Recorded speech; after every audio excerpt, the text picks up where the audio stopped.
Yeah, I forgot to turn on the mics. Oh, does that mean that the whole question we addressed didn't get asked? Yeah. He had asked about what I start my mix on. Sorry, I didn't realize I had my mics off because I was doing a sound check earlier. And you know what you do at the end of the sound check? You turn your mics off, right?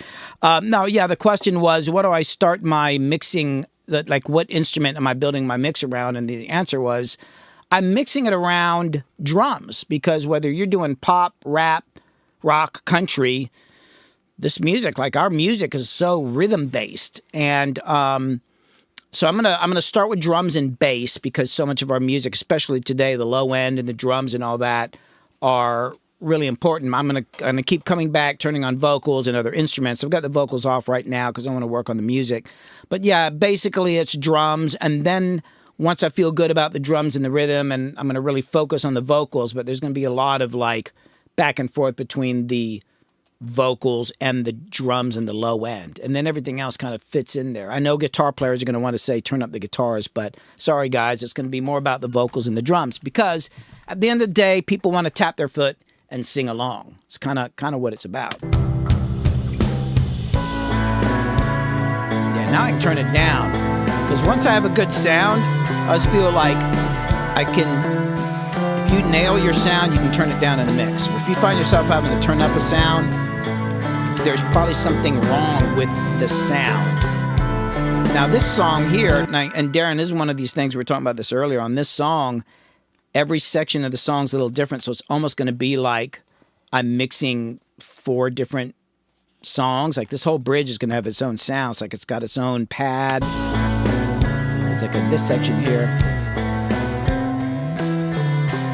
I love what he does on the bass. There's actually a completely different bass sound here. Actually, I kind of wanted to see about breaking this section down here. Even the keyboards are different.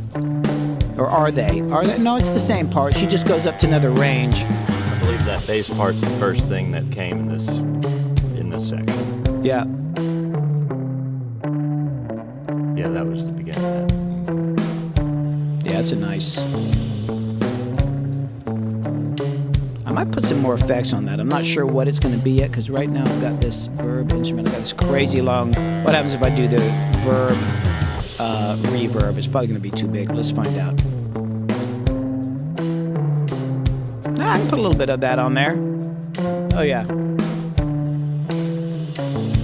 And then I want to bring in this pad.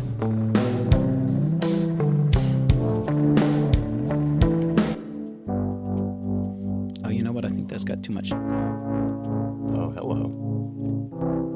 Might be all right. It's got a little extra low end in it, but it might be all right.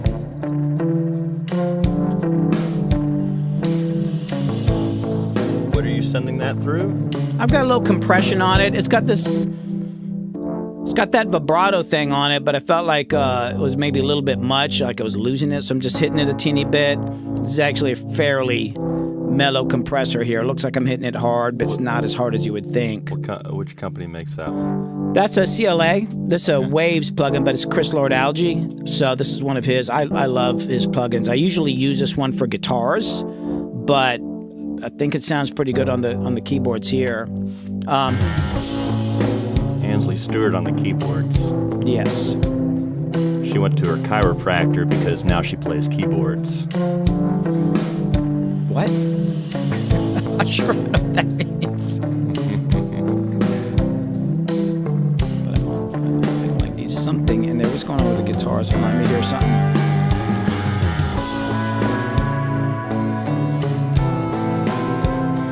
I just feel like the pad kept getting lost in the mix a little bit. There we go. Shout out to Holland.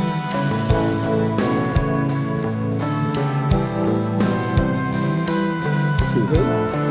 No, the place, Holland. Yeah? No idea what you're talking about. Somebody's here listening from Holland. Which is kind of cool. I just got to say, I think that's one of the hard things about streaming while I'm mixing, because I get so into it and then I forget that everything else is going on and stuff like that. So, yeah, anyway, back to the EQ here.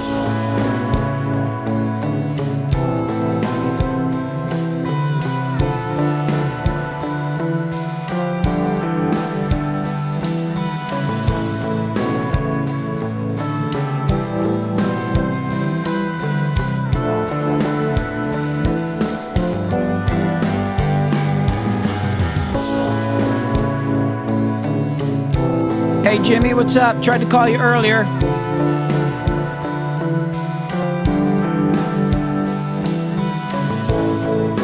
Kind of like this muddy area here. Like this 400 hertz. Like normally that's a frequency like you're trying to get rid of, but sometimes on keyboards and pianos and acoustic guitars, that's a good area. Yeah, I like that. I like that.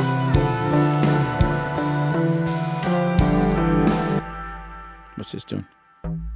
Oh, wow. That's that little... Oh, yeah, I forgot about that. Oh, yeah, it's because I forgot because there's no real bass in there. So this actually... I'm going to put this over next to the bass because this is supposed to fill up some low end. Yeah, it's like an 808 type. I forgot about that. And it's actually something I think Robbie made on the Mini Loog. Yeah, it's this. Love it. Got a little limiter on it.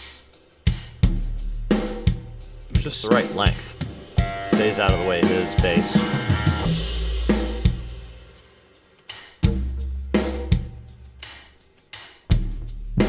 Thanks for the sub, Casey. Oh, you know what I'm going to try? Oh, thanks, Casey. I'm going to try one of these new plugins. I guess it's all right to go ahead and talk about them. I got like 43 plugins from Air, the company that makes these plugins for Pro Tools. At some point, I got these a couple weeks ago. He's like, keep it on the low. I'm like, fuck it, I'm doing it. Anyway, this soft clipper, I want to try it on this bass. This thing's been kind of getting into this plugin, man. It's got, let's see, heavy... Oh, fuck, I'll just turn the knobs. Does it have any more controls on it? Oh, yeah, there's another window here somewhere. Where is it? I thought there was another window. And here, where is it? Damn, I was doing this last week. Yeah, so, you know, whether or not I'm supposed to keep this secret. Sorry, oh, here we go. Advanced. This is it. Yeah, this thing,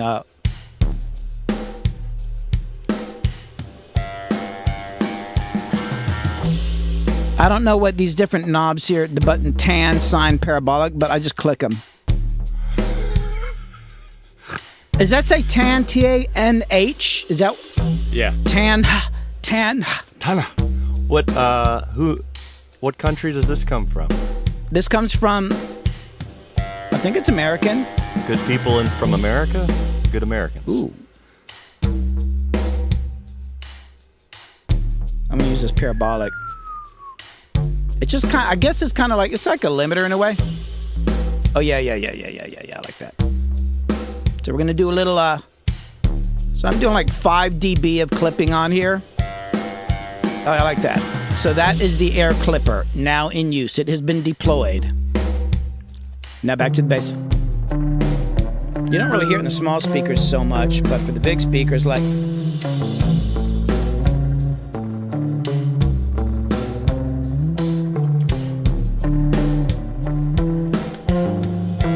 Darren, you keep edging closer to me over here. Hold on, let me move your camera shot here. I told you not to get so close to me. It's a little scary. How's he supposed to see? There he goes. So if he talks in the mic, there he is. There he is. And then, hold on, let's do the right camera. Oh, no, you're good. You're good there. Oh, it's doing this weird little thing where it's delaying. Hold on, let me go back to my, oh, my computer is freaking out here. Well, hopefully it's going to switch back. There we go.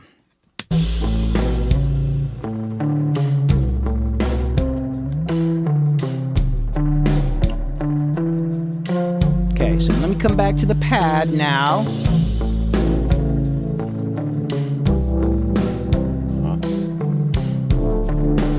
I like that. Then let's bring in Nick's spacey guitar. Oh, I like that. And then got Billy's part.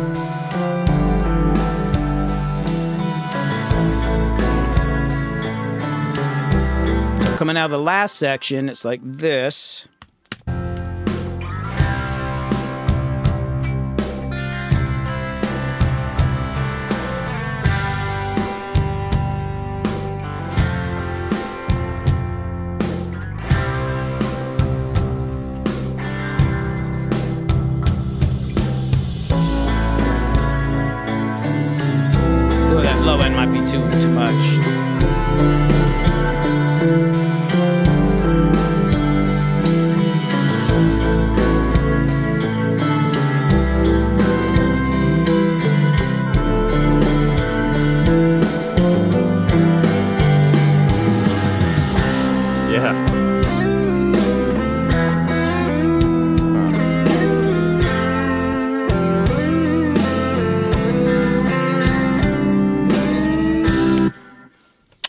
This actually kind of brings up a question I have. Like, I know, like, so what I'm doing is I'm kind of mixing backwards here, meaning I will usually mix the biggest section first. Like, at what point during the song is everything in and it's the biggest thing, which is going to be like the third chorus, right? Even though I'm jumping around. And then we'll work backwards because the beginning of the song's supposed to sound like filtered, like it's coming over a radio. That'll be one of the last things I actually do. I'll kind of get the whole song. But once it gets into some of these sections here, like after that bridge section, it goes into the solo and the last chorus. And I would throw like a lot of like reverb onto the snare, you know, boom, boom, boom. Especially during the guitar solo there. You're hitting a flam on the snare. Should it be kind of drier? Should it have some bigger reverb on it? You know, the solo they're playing is a bit 70-ish. That makes me think of a smaller room. But is it the sort of thing where could the guitars be in a smaller room and the snare have a bigger reverb? Like some people get into this idea of like, well, everybody's got to sound like they're in the same room. And then we got into the 80s and everybody was in a different room. That was actually theory in the 80s, like with mixers. Like, oh, every instrument has its own room. It's part of why the 80s sounds the way it does. Because there's so much reverb, but there are different reverbs on every instrument. And now, and in the 90s, it kind of got back to the whole thing like, well, everybody's in the same room, and now who the hell knows now? It's just whatever. So I was wondering, do you have a theory about that? Come on, quick, do you have a theory? What I think, at least this group is going for, is she wants to be up front and intimate, and then the band be in a different space. Oh, okay. Is that what she was saying in her notes? Generally speaking. Because there are certain things in the notes I was actually going to show you. I was like, wondering if you could interpret for me. We'll see. Yeah. Did you not see the notes? I haven't yet. Oh, okay. It was like, I got the notes and read them like, this definitely came from a singer. I don't always understand what they're saying. Sure. I mean that in a good way, but it's like, I often have to get clarification. Like, what did you mean? Yeah. What did that all mean? You know? I think once we get past a certain point here and we try to describe some things, there will be some... I'm also simultaneously streaming on Twitch and YouTube. And Kit, I don't know if you put the links up there, but if you want to see this on Twitch or YouTube so you can actually I'll take care of it. Some audio, because Instagram's notoriously freezing up. So you can hear it better on those platforms. I'm doing all of them at the same time. I mean, obviously, this here will be like a little more filtered and all that. Like I said, I'll do that at the end. Okay. Yeah. In my body feeling heavy. Yeah, I haven't done any. There's no processing on our vocals at all. Actually, I'll put a little bit on there. Aching with the tide, I can't seem to get wild. Listening to my pretend radio. Late night TV tells me That channel strip is generally what you like to put on vocals? Yeah, this is the Metric Halo channel strip right here. And yeah, it's kind of my magic plugin, man. This thing's amazing. And I'm actually hitting a bit of compression, but you don't really hear it, but it helps it. I'm going to hit probably another compressor as I'm going on with this. But yeah, this is... I use this on snare too, as you'll see here. Using it on your snare drum too. One of the things I like about it is that it will let me boost. I can boost like 24 dB of gain, and I can pull 24, and I can get these insanely narrow bandwidths. The other thing is that this EQ is very aggressive sounding. You don't got to turn it up that much, and you can hear it. I don't know why that is, but it does. It's also got a compressor, a gate built in. It's an amazing plugin, but love it for vocals. Who makes that one? Metric Halo. Do you like the mix head? Somebody wonders. Do I like the mix head? What's that? He says Metric Halo is amazing. Do you like the mix head? Oh, is that a? Hold on. Well, let me look that up. The mix head. The mix head. Hold on. Oh no. Okay. Now I'm getting off track here again. Hold on. Go to Metric Halo mix head. I'm not going to be able to tell you whether I like it or not, but we're going to take a look at it real quick. Digital tape saturation processor. Huh. I might have to try that one out. Interesting. Okay, I'm going to leave this tab for myself. Thanks, I appreciate that. I'll check that one out. That sounds interesting. Oh, yeah, let me get back to the vocals here. Where am I? But my mind says otherwise. Laughing in my bed, I feel the weight of my big head. I swear it's better than the sunrise. Late night TV tells me who I wanna be. So like here on the solo, we're going into the bridge. Tells me who I wanna be.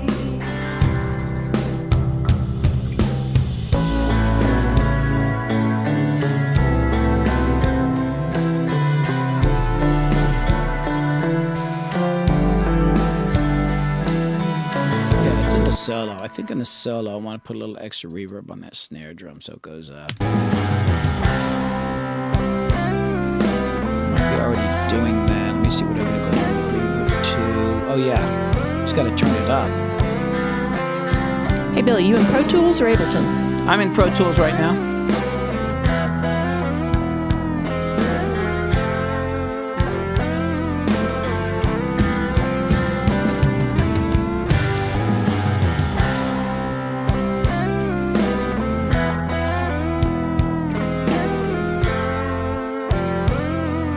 That's too bright of a reverb. Let me try, you know, this might be a good chance to try out some of these new plugins that I'm here. While I'm here, we've got these new Air plugins.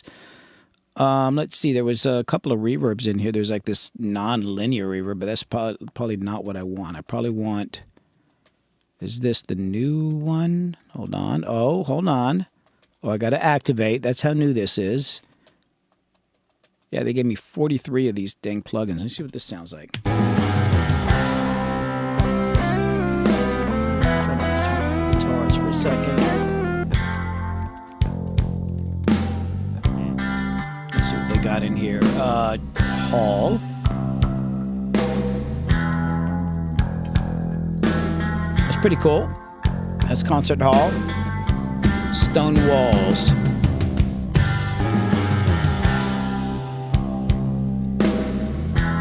Oh, I like that. What's this? Opera House, not so much. I like that Stone Wall one. I'm going back to Stone Walls. I'm going to make it a little shorter. It's like 3.3 seconds. Yeah, that Valhalla one was too bright. Okay, I can bring it down a little bit more. Pre-delay is not too much.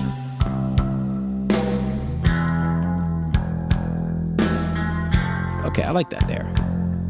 Let's bring the solo back in.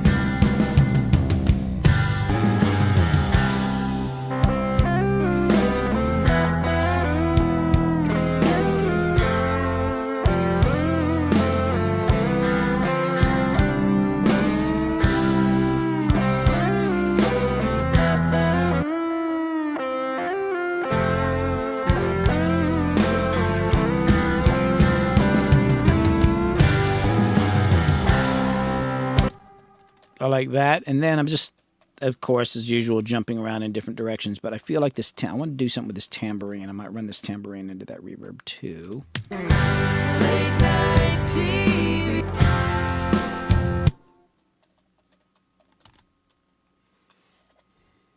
Oh, wrong one. Tambourine, here we go.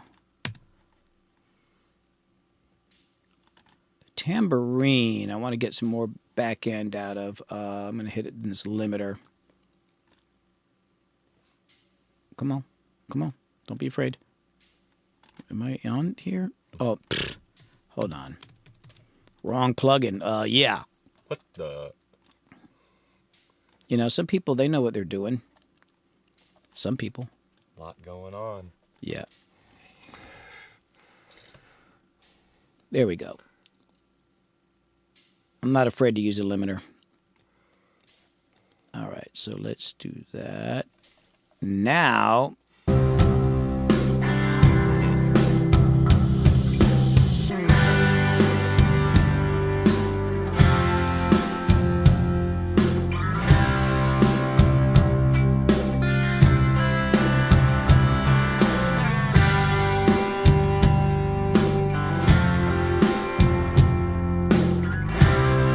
do you remember what tambourine that was?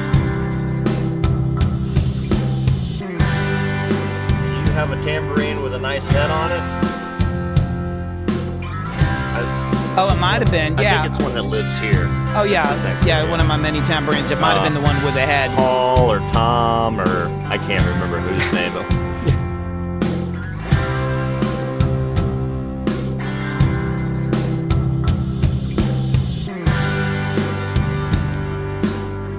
Yeah, it needs a lot more with this reverb.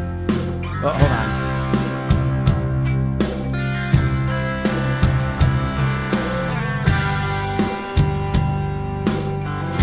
There we go. Herman Pearl wonders, are you thinking of making one of the guitar parts, the guitar harmonies, the primary and one a supporting one? Well, it's supposed to be, I don't think the balance is right now. This is just from a rough mix. No, it's kind of like a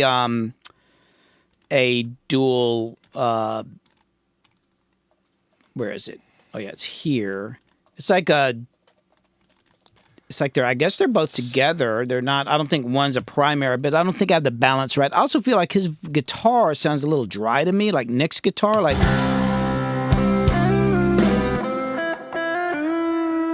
And then here. That's Nick. Yeah, that's Billy. Oh, that's Billy. That's Billy. This is Nick. But part of it is I got this. Like his guitar, we punched that in because I think it sounds. Nah, it sounds about the same. It's like it sounds cool, like on the guitar chord parts, but in the solo, it doesn't sound right. I'll probably automate the EQ for that so they blend. They don't, like Nick's guitar just is like really, really fat, almost too fat compared to Billy's. I feel like it kind of overshadows it some.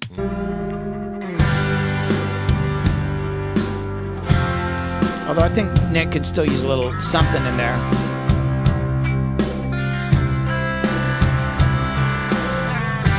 Late night TV tells me who I wanna A little 4K in there. But then here. But when we go to the solo, I think I'm gonna automate the EQ there. So here's what I'm gonna do. I'm going to leave that one there for the chords, but I'm going to automate this second frequency. Let me get it how I want it to sound. Or maybe I think I actually got to take something out.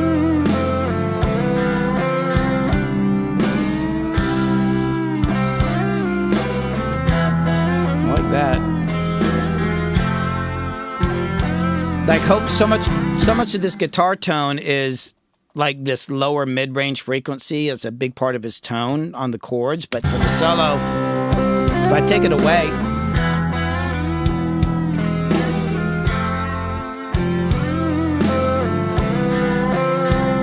yeah, I feel like somewhere around here.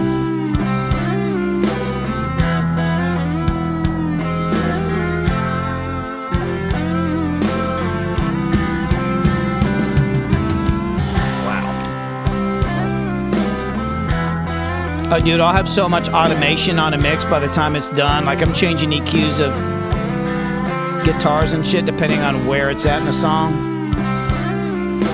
Here's one of the good ways to find out what frequency you should pull out. Try pulling something out and then pop it back in. And you'll go, oh, it's not there. Sometimes you got to just do shit like this. Yeah, we're getting closer. It's actually down here. Yeah, it's going to be down here. So right about here.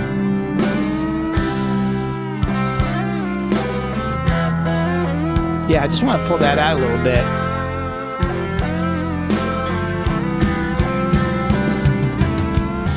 Let me see how that sounds like in the rest of the song. Like, Herman Pearl says, a la Allman Brothers or those Queen Brian May guitar yeah, stacks.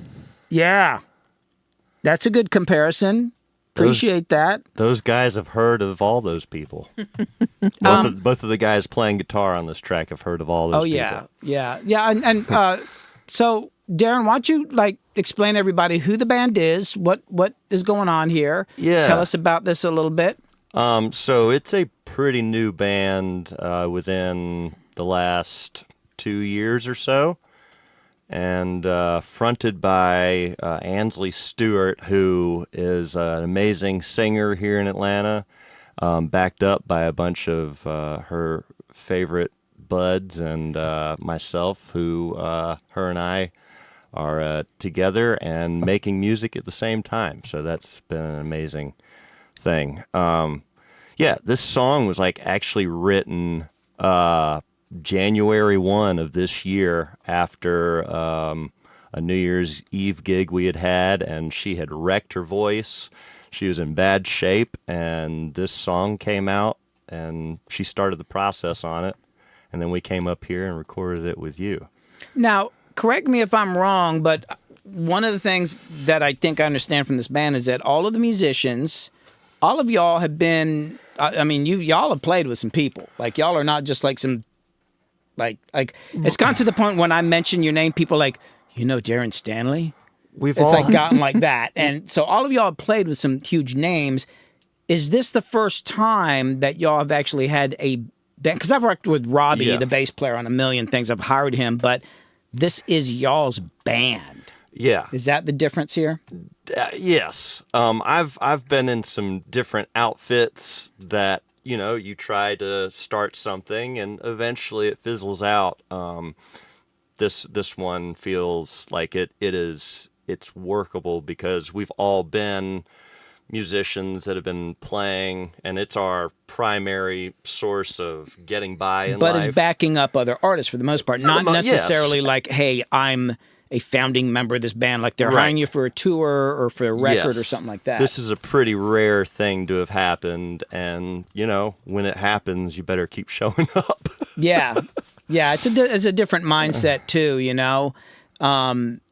It's the most I've ever heard Robbie speak in the studio, because it's he's he has ideas, but it was different to watch him in the studio and see how much more he got involved. I was oh damn, he was doing stuff I didn't even know he could do. It's really cool to get to, because it's really strange for me because I've known these people, Billy the longest since I was 19. I'm 46 now. I knew Robbie 2 years later when I was 21. So Nick Johnson, I think I met 2009 or something like that. Ansley, I think I met back in 2016. And she was already friends with all of them before we started dating, and she already had relationships with all these people. So it wasn't it's everybody pretty, knew each other. Yeah, it's an interesting thing. Yeah, just now that's your band, you know? Yeah. Not just a backup musician, Yeah,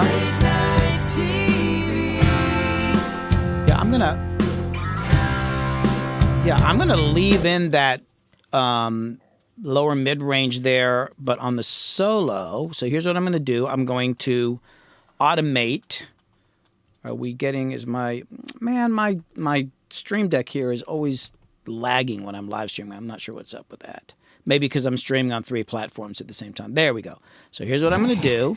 I've activated the ability to automate this EQ right here. And what I'm going to do is I can put it back at 0 because I'm pulling it 6 dB. So boom. So in the solo, check this out. I'm going to bring it down, 5.5 dB or something like that. Boom. So when it gets to that section, the EQ changes. Oh, yeah, you might be frozen on Instagram. No, it's moving again. It's moving again? Yeah, Instagram's moving. It was doing that little thing where it freezes up. Huh. There we go. So now I can, when it gets to the solo, the guitar tone changes a little bit. I think it'll blend a little better.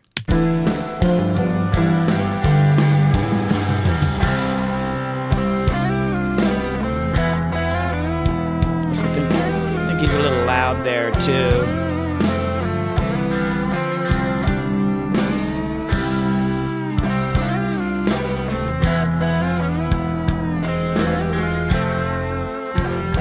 There's also something too, like Nick's guitar part there. It's very saturated, so it's like you can even see on the waveform here, like Yeah. it's almost like a sausage. Well, it's a bumpy sausage, right? But whereas Billy is not as saturated and overdriven, so it's got a little bit more peaks and valleys in it. And it seems like a small difference, whereas Nick's notes, they sustain. It's like the sustain of the notes is almost as loud as the attack. Whereas if you look at Billy's waveform here, you can see, look, it's the note and it trails off, which actually makes the blend not sound as good. So what I'm going to do here is... What would you do if you were to reverse that? Like, would you have both guitar players play with the same saturation? Yeah, I like Nick's more... I like the more saturated one. I like the notes holding out. So what I'm going to do... I guess there's two things I could do. I could either compress it. I'm going to start with this. I'm going to do this. I'm going to add a compressor in here. To Billy's part or to Nick's part? To Billy's part. Got it. And let me do this on his guitar. Here, let me go to the group and change the way it's working. I want this plugin, so that's plugin ABC. So it'll work the same. So the settings on both tracks, because I've got a rear mic on the amp too. So now both of these compressors will, behave like they'll mute at the same time, and the settings will change too. Like if I adjust one, it adjusts them on both. Wow. So now when I play the solo, and I'm going to automate this so it turns on for the solo. So let me play the solo here. Let me loop it. Actually, I guess it starts boom da da da da da da da da da. Okay.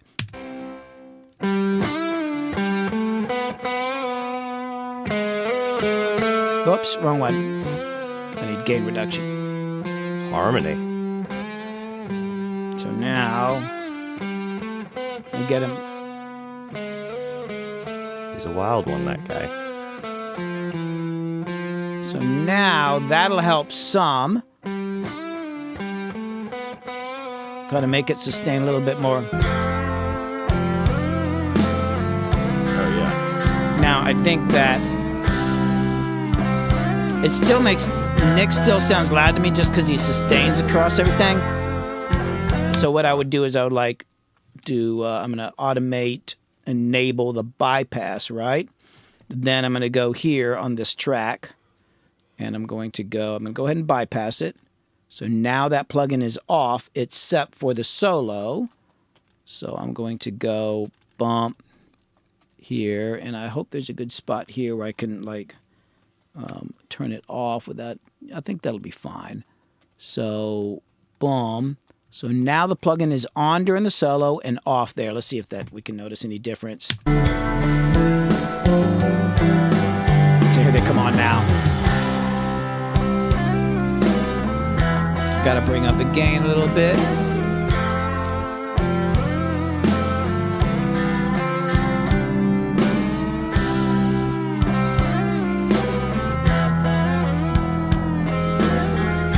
It's kind of doing what I want, but not completely. So here's what I'm going to do. I'm going to bypass that. I'm going to try this clipper again, the air clipper, soft clipper, because I've been really getting into that. And that might do what I need. So let's do this. Let me go to the group so that they work together again. So I'm going to mirror the plugins so they work on both channels. And let's see what that sounds like. Whoa. Let me go to advance.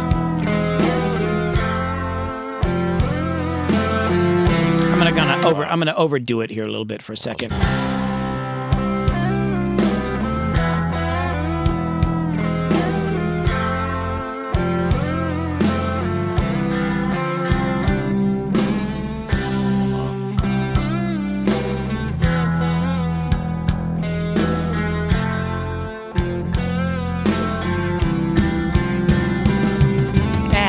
I don't really like that so much. Here's what I'm going to do, though. I'm going to do The old trusty standby.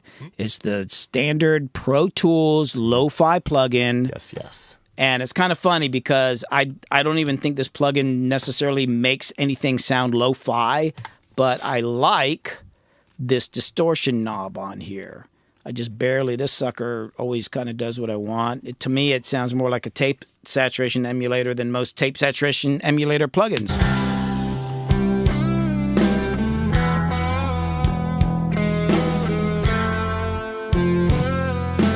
Yeah, it's wicked how much that works. Dude, I just turned it up. Look. Here, I'm going to zoom in. Here's how much I'm turning that up. Oh, where's my button? Yeah. Look at that. 0.4. I went from 0 to 0.4, and that's about all you need on this thing. I rarely go above 6 for anything I use this for. It just adds this little bit of so here it is with it. Without it. I mean, obviously it's making a little louder, but it's kind of just... So now I'm going to automate that. This one always works for me. So I'm going to do this. Bum. Bum.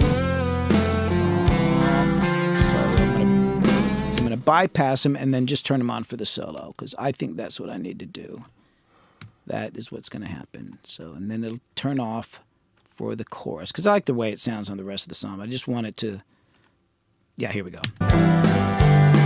And actually, I'm going to take off this, the compressor. I didn't really like that so much. That's going away. Yeah, I always felt like I like the way these guitars harmonize. I never felt like they blended together. Now I'm thinking about it's just all the saturation.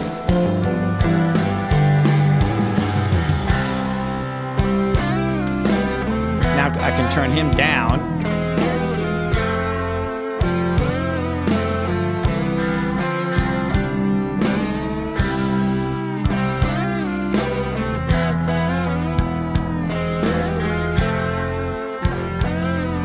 You have those two going to a bus. They're individual tracks. Yeah, right? I'm not. Sometimes I'll bus them, but sometimes I don't. Just depends. I'm just going to keep them on separate tracks. It's fine. Yeah, I like that better.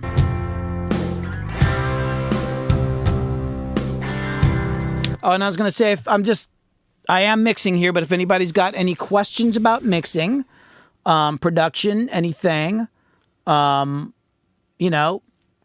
just ask away. Oh, hey, there's Mix Club. What's going on? Philanese. He's got to get back to mixing. So I'm glad he was here. I see Jimmy from Tokyo Teens. I see Herman.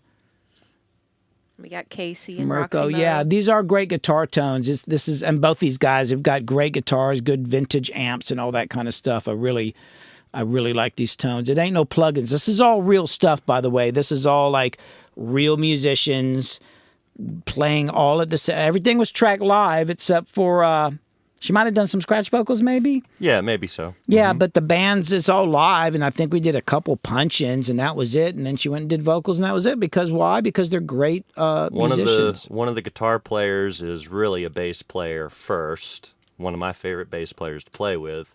He just happens to play second guitar in this band. Nice. And then Nick Johnson, Billy was the last addition. So Nick Johnson, I'd say the first founding father of the band. He's played with a bunch of people playing guitar. Yeah. He plays with Randall Bramlett right now and has done so the last 9 years, and has played with a bunch of those Allman Brother people. He's a monster. Both those guys are. It's cool to like be with like really badass musicians. It's always a little intimidating in a way, because I do sessions where people think I'm a good guitar player. I'm like, no. I mean, I can put a part down, but come on, man. Come on, man. Shout out to Jamaica. Somebody says, can I see drums mix at Freaking Out with Billy Hume? Yes. Okay. So, Nikki, wait, which one's from Jamaica? Okay. Editor K is from Jamaica. Nikki Jernigan asked about the drums mix. There's some, do I have some drum mixing stuff on my channel? I don't know. I have some rap drum mixing stuff about like program drums and stuff on that. I'm actually working on a live drum mixing course that I'll have. That is a course that you can pay for and all that. But I'm going to tell you, this is going to be like going to college. I think it's going to end up being an hour long of video, or more, because I haven't even gotten to EQing the kick drum yet on the videos. I was working on this yesterday. And you're laughing. And it's like I'm 25 minutes in, and I haven't even talked about EQing any drums. All I've talked about is some setup stuff, a lot about phase, checking the phase. And I actually used this song because, remember your tom, like you hit the tom and you flip the polarity on it, and it sounded better. And it's just about where things are set up. There's some stuff with the room mics were cool. And then I talk about... just like a lot of stuff, I think with mixing, there's so much stuff that people are missing. Like I feel like with mixing, people feel like, oh, I just need to get in there and start and put some plugins and EQs on that. And it's like, man, let me tell you, you better deal with your polarity or your phase first, especially on drums. I spend a lot of time doing that when I'm tracking, and then in mix, I double check that stuff. Because if you don't have that right, no EQ is going to make any difference. Like if your overheads are set up such a way where the sound of the snare is getting up there and the waveforms aren't lined up, it's going to suck out low end from your snare drum unless you flip the polarity button, or in some cases, I'll slightly nudge the overheads a little bit to kind of get them back in phase with the drums. You can put EQ on it all you want, and it might help, but getting that right. So yeah, I'm 25 minutes into this video, and last night I got to the point where I start talking about the kick drum. And then it's like, oh, it's taking me so long. So yes, I've got some courses coming out. The live drum ones will be first. There is a lot of stuff on my YouTube channel about guitars, miking guitars. I've got videos on there about miking, stand-up bass, banjo, mandolin, a lot of stuff like that, and some like rap drum type stuff because I've done a lot of rap music as well. So there's some videos up about that. But I'll be doing courses on all that stuff. Somebody asks, have you ever worked with Jamaican musicians? And then also a request on this song to hear just the drums and bass. Oh yeah, we'll do that in a second.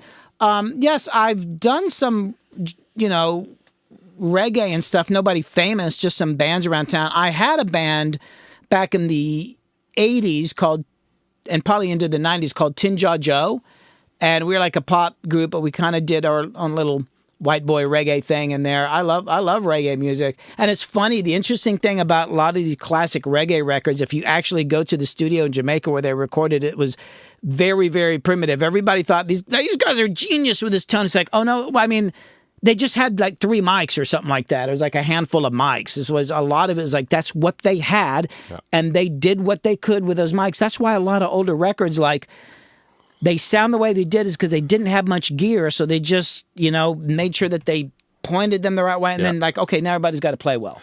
And one thing I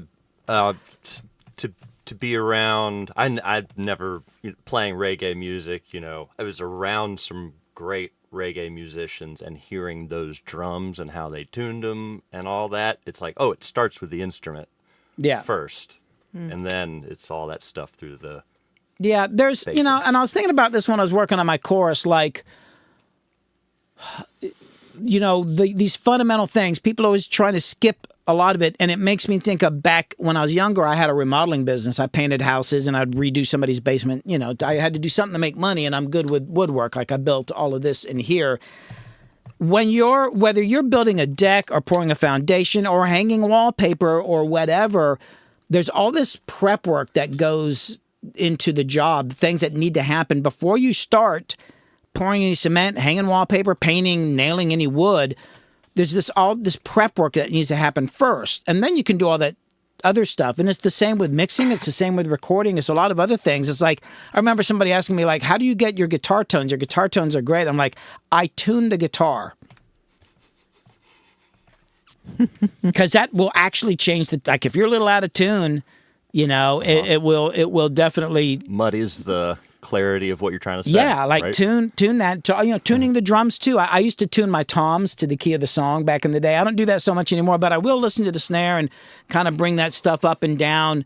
based on the song. Of course, lately I've been working with you and Josh, whose last name I just totally spaced out on, from Nashville. But those guys, they kind of do it naturally before I even say anything. They're listening to the song, they're tuning like, it's ready to go, you know. But that's all just really, you know, fundamental stuff. E-Dog points out some of the best records didn't even have the best recordings or microphones. It was all talent. Yeah.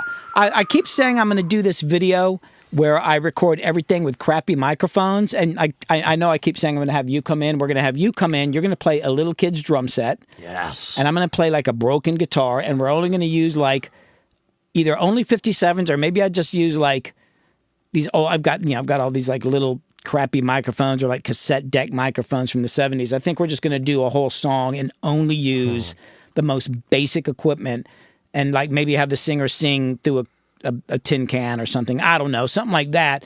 But and we'll make something cool because, you know, we're not caught up. Like we'll find a way to make it sound cool. And that's why a lot of older records sound that way, just because, you know, they just didn't have all that stuff. So it kind of forced them to, you know, really focus on what they were doing.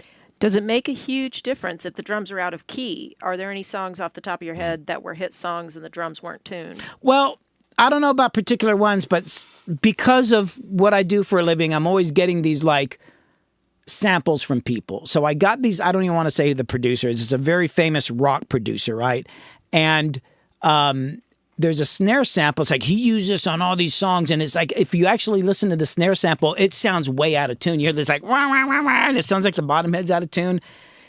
I can probably find the sample if I look for it. Hold on. I'm going to look for this sample. But the funny thing is this sample, I don't have that hard drive hooked up. But you put it in the mix and it sounds amazing. It sounds like, you hear this ring, this nasty ring, and the ring goes, but if I put it in the mix on top of a snare, like, then I would only do this on the producer was like a heavy rock guy, right? So it's like all these heavy guitars and there's just like a lot of stuff going on.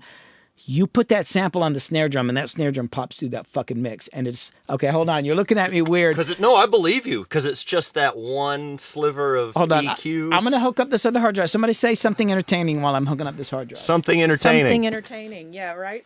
Come on, man, say something entertaining. I always say something entertaining. that I need to have something on hand for when you throw this shit at me, but I never do. Billy Hume is a wealth of knowledge, and it just comes oozing out of him. He can't help himself anymore. I know, right? All right, hold on. Let me see if I can find this sample now. Hold on. I hadn't used it in a while because I'm not really doing heavy rock stuff anymore. Hold on. Sample library. I got to make sure it doesn't have this person's name on it. Hold on. Let me switch to another view here.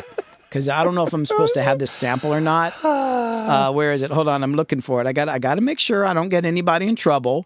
Jeez. Oh, dude, it's funny the stuff that gets passed around. Like if you're like this, like you know like this snare came from so and so, and I'm like, oh really? Hold on. Oh no, it's in. Oh man, where is it? It's in. Oh no, hold on. It's in this.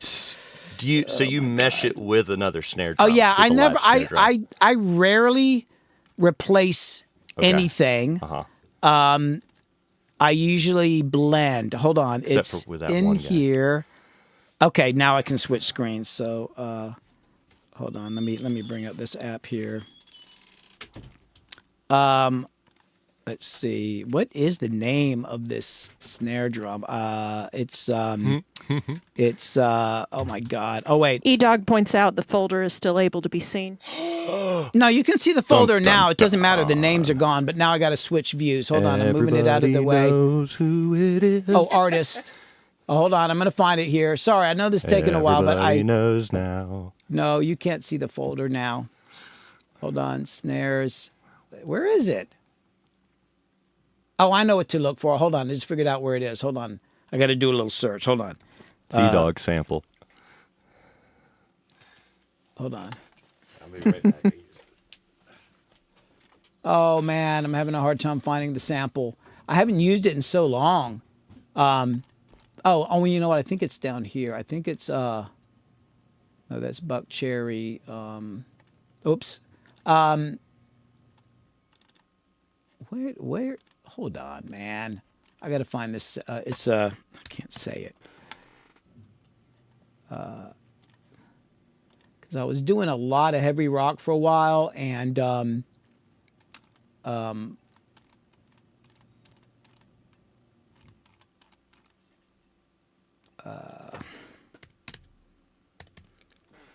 and so this one always would work, but I've got thousands of samples, and it's been, if I don't remember where I put it, it can be a pain in the butt to find. Some of these are in folders called Top Secret. Hold on, snare. I'm gonna find it. I'm going backwards here. Hold on. Oh my God, oh no, it's not there. Oh, I'm gonna find this thing. I'm gonna find it. I got to get back to. Was that wasn't the right sample? No, Oh, maybe. Oh, here we go. Yeah, I can't show. See, I'm not going to be able to show it on the screen now. But I'm going to find this. I'm going to find it. It's this. Hold on. It's not. No, it's not that. It's. Hold on. I'm just going to literally go through. Hold on. What? Oh, it might be this. Oh, yeah. I got it. Hold on. But that's the.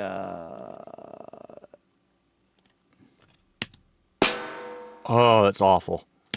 Oh, dude. Ugh. You know how many times I've used that sample? And there's a couple like that. That's the heavier one. You put that on top of a snare drum in a heavy metal song. Yeah, I kid you not. And that will make it stand out. And there's another one. That's I can't even say the name of it. I mean, here's another one. This one actually I used more. Oh no, that's the same one. Hold on. Or is it this? Oh. Yeah, that. Ouch. Ugh. Yep. Ice pick. Yep. Yeah. Okay. I could see how with the beef of a real weird. Yeah, and you would not think like, oh, that's going to sound great in a mix, but man, putting that on top of, so it's just terrible sounding.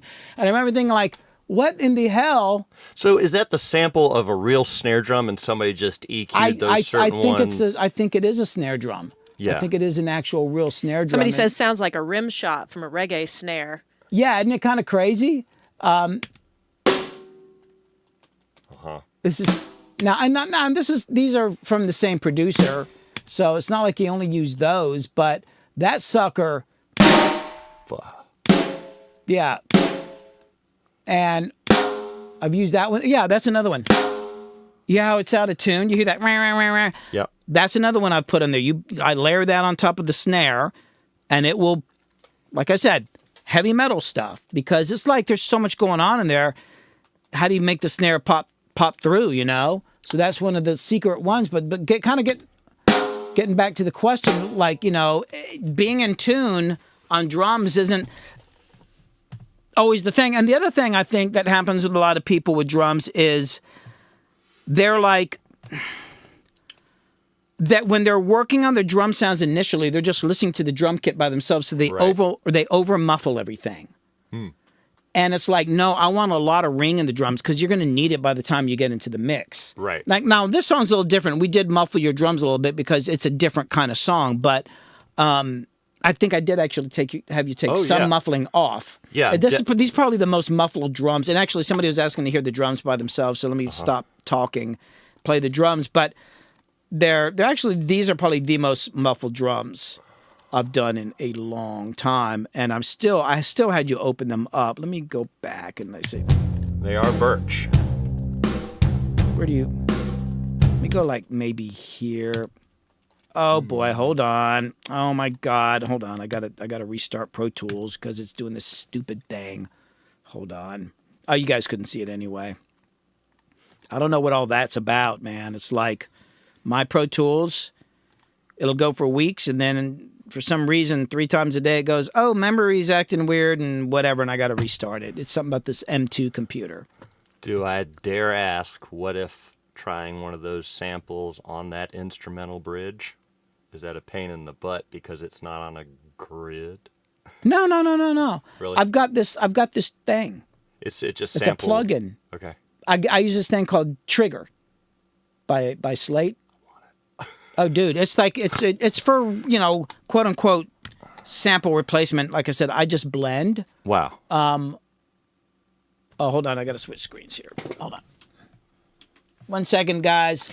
Well, while you're doing that, somebody was wondering about mixing bass, and I told them this is too complicated an answer for you to just rattle it off on a live stream. But they said they're working on a Reba McEntire cover, and they want to know what they need to do for mixing bass. And I'm like, What do you need to do for mixing bass? Well, little- I mean, don't try turning up the low end. I mean, I'm just here, not to get too, I can't get too deep. This is going to sound very generalized, but with bass, the biggest mistake people make in most cases is boosting the low end because they want to get it heard more, so they try boosting the low end. Really, you're probably going to be better off pulling some frequencies out. Like if I'm boosting, like on this song, I'm boosting the kick at like 120 hertz. I'm going to maybe duck a little bit of that from the bass. A little bit of mid-range. Put some mid-range on the bass. Oh my God, you know, like 1 kilohertz, 900 hertz or something like that. Another thing is a little bit of distortion or saturation. If you're in Pro Tools, pull up that lo-fi plugin like I was showing you and throw that on there. And you don't need much. Just barely turn that knob. But usually try not boosting the EQ. Try pulling it out, you know, and it'll probably, and then you can turn up the bass more. Like, you know, I mixed all these rap records and a lot of big rap records, and people always thought, like, what are you doing on the 808? And I was actually, in most cases, like pulling low end out. If you actually look at some of my mixes, I'd be doing high pass filters on my 808s. And like, what? It's like, yeah, but then I can turn it up. Right, you can push through turn that sucker up so loud, you know? And distortion. Distortion's great. It'll kill some of your subs, but it'll make it stand out on smaller speakers. In general, would you say, like, on all tracks, pulling out all the low end? No. It just depends on the song. And like on rap music, it depended on the 808. And also on rap music, if there was a melody in the 808 part, I would literally make multiple tracks of that, like for the 808. So if he went to a certain note, I would cut that note out of the track and pull it down to another track. So I could EQ that note a little differently. Or sometimes the volume is too crazy, I could just turn it down because, you know. But on bass guitars, it all depends on the bass, you know, like whether he's playing with his fingers, with a pick, what kind of bass, is it doing amps, is it just, I mean, there's a million things. But my number one thing with basses is I'm usually going to pull something down to get it out of the way. Also, like on bass is another big thing, and this is where Pro Q3 comes in, the Magic Pro Q3. Now, funny thing is I actually did boost bass on 2 songs I'm working on recently. I just did something for Rehab, and his bass is more like, it's almost like a jazzy bass, so it actually had this great mid-range. You could hear it in the mix, but on my big speakers, I couldn't hear the low end. I actually did boost some 60 hertz on there. But for mixing bass, one of the best things you can do, hold on. I'm getting a weird thing. Hold on. Let me go down to... where is it? Is this? Are we getting it now? My dang. Sorry, my Stream Deck. Every time I stream, my Stream Deck X-Word, so I can't get to this view now. Hold on. Let me go to at least. I'll do this. Okay. So, on the bass, I don't even know how this is going to sound on here. It's a different kind of song, but usually there's going to be certain notes that boom more. So the easy way to do this would be to do this. Like here. Okay, so a great example. So Robbie, who's playing bass, he's going from his E string to his A string and hitting the D string sometime. Your E string on a bass is going to boom way more than the A string. As a matter of fact, if somebody's on their bass and they go out and they play a C on the 5th string on the 3rd fret, if they can, I say, can you, instead of playing the C on the 3rd fret of your A string, play your C up on the 8th fret or whatever of your E string instead. It's going to have way better low end there. Oh yeah, when Is I'm it up an octave or no, it's not up and the same? it's like I don't know, like so it'd be like.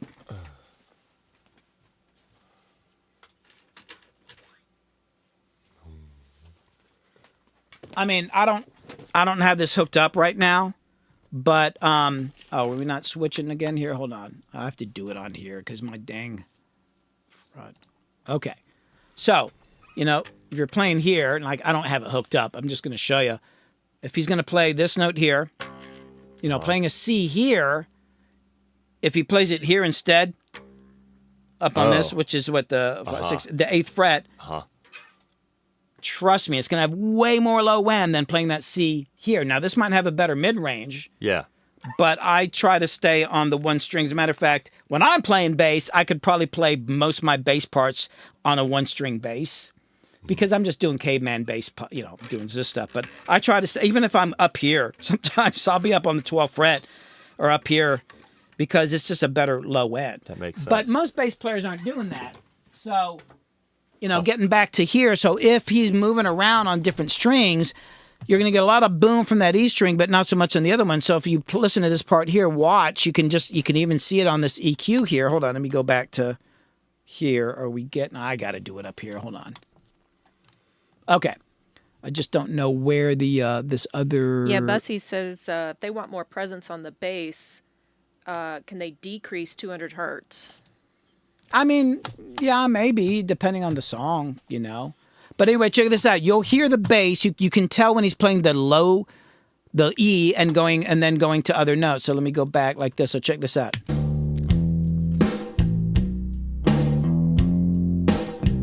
Here he goes. He's going to do it here. He's playing pretty high on all this, actually. I'm trying to... There he goes. Oh, okay. Yeah. And not so much on this because he's actually running through a little distortion or something. Yeah, good sustain. I mean, he's actually pretty balanced. I mean, it's Robbie, so it's a balanced tone. But on most bass players, I'll usually have something down here, like around 50 hertz, somewhere around here. And don't put 50 hertz on everything. Like, just listen to the notes and use your frequency chart. But I'll make a dynamic EQ. And then I'm going to make the bandwidth a little narrow here. And I'm going to say come down, I don't know, like 3 dB. So when he hits the lower string notes, it's going to push down those lower frequencies.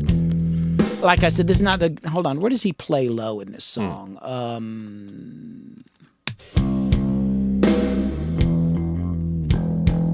Yeah, I mean, he's got a really balanced sound. This is not the best example. But what you're seeing here is the sort of thing that I will do on a bass. I mean, it's Robbie. He knows how to hit it, and the tone he's using, it's not going to do that. But if you're asking about how to get the bass to sit in a mix, and this plugin here has changed my life. I got to tell you, this works better than any multi-band compressor out there. I would suggest if you want to work on bass, this is the plugin. Now, I don't do much boosting with this EQ for some reason. Maybe I'll do a little boosting, but this EQ I use almost exclusively for pulling frequencies. So like, a lot of bass players are going to get boomy down here on certain notes. And then so you can find that note, and then every time he hits it, it's going to push it down. And that will allow you to turn your bass up. Crazy how that works, right? But I'm going to take it off because Robbie don't need that. Anyway, we're going to play the drums and the bass together. Here we go. Oh, the other thing I should add, folks, there's no cymbals on this song, right? Oh, we got a couple crash cymbals. We did some overdubs. We overdubbed the crash cymbals. Mm-hmm. But you're one of those wacky kind of drummers that came in and said, I don't want to do cymbals on this song. I figured that would give us more options post, like as far as EQing and whatnot, get bigger. We'll see. Not many people do that sort of thing. Oh man, I can't get. Hold on. You got to make sure that they hit together. So I assume you're intentionally going past an hour today. Oh yeah, I was going to stream longer today. Not really getting many questions. I see a lot of comments here. There's quite a few comments, yeah. But somebody did just ask, Editor K just asked, what about mixing in Logic? Oh, I like this Electric Owl. Electric Owl works. Give me a bucket full of 57s and an old PV Live mixing board from the 80s. It's like, yeah, man, I used to work on a PV. Yeah, man, like seriously. Yeah, you could, 57s are great. Sorry, what did you say? What about mixing in Logic? I don't mix in Logic. Sorry. I love Logic's sounds. I just hate mixing in it. It's just like a terrible. It's just it actually sounds great and the plugins are great, but I mixed 2 albums way back in the day for Rehab. I think it was like 2007 or 6, 8, and I tried it. I did 2 albums. I was about to smash my damn computer, so I got out of that. I hate working in Logic. Oh, seriously? Yeah. I have some PTSD from Logic, and that's just because the band that I was working with wanted to switch to Logic to record a new studio album, and let's learn on the freaking fly. Oh man, yeah. Yeah, Editor K says it's quiet. Oh no, the room got quiet. I thought he was talking about Logic. Oh yeah, hold on. I'm gonna go over to my computer here, and I'm gonna plug and unplug my dang Stream Deck here because it's freaking out of me. Hold on. Now we're quiet. Entertaining. I'm going to grab some coffee. Oh, hey, can you bring me a cup? Sure. It's strong. Somebody says, I use Pro Tools. What VST or comp can I use?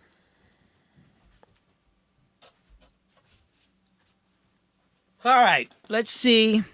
No, it's still freaking out on me. Dang it, man. I don't know why. Hold on, let me try closing this app here. Sorry, guys. Every time I stream, I think I need to get a new, yeah, my Stream Deck quit working on me. Dang it. It's driving me nuts. I got to do this by hand, the old way. Sorry, what's the question? Said, I use Pro Tools. What VST or comp can I use? For what exactly? The audio is good. Okay. Yeah, no, the audio is good. It's my Stream Deck. It's this thing here that I use to switch camera scenes. It's just like not working now. So I have to click up here on OBS. I don't know what's going on. It's like my computer hates me. So anyway, let me play some more. Yes, an overdubbing cymbals is a thing. I've worked with a couple drummers when they'll come in the studio, they'll actually track all their drums first, and then they don't play the cymbals, and then they go back and they track the cymbals separately. So, but Darren, you're the only the second guy in the world I've ever known to do that. I've heard, like, I know Stuart Copeland did that. Did he?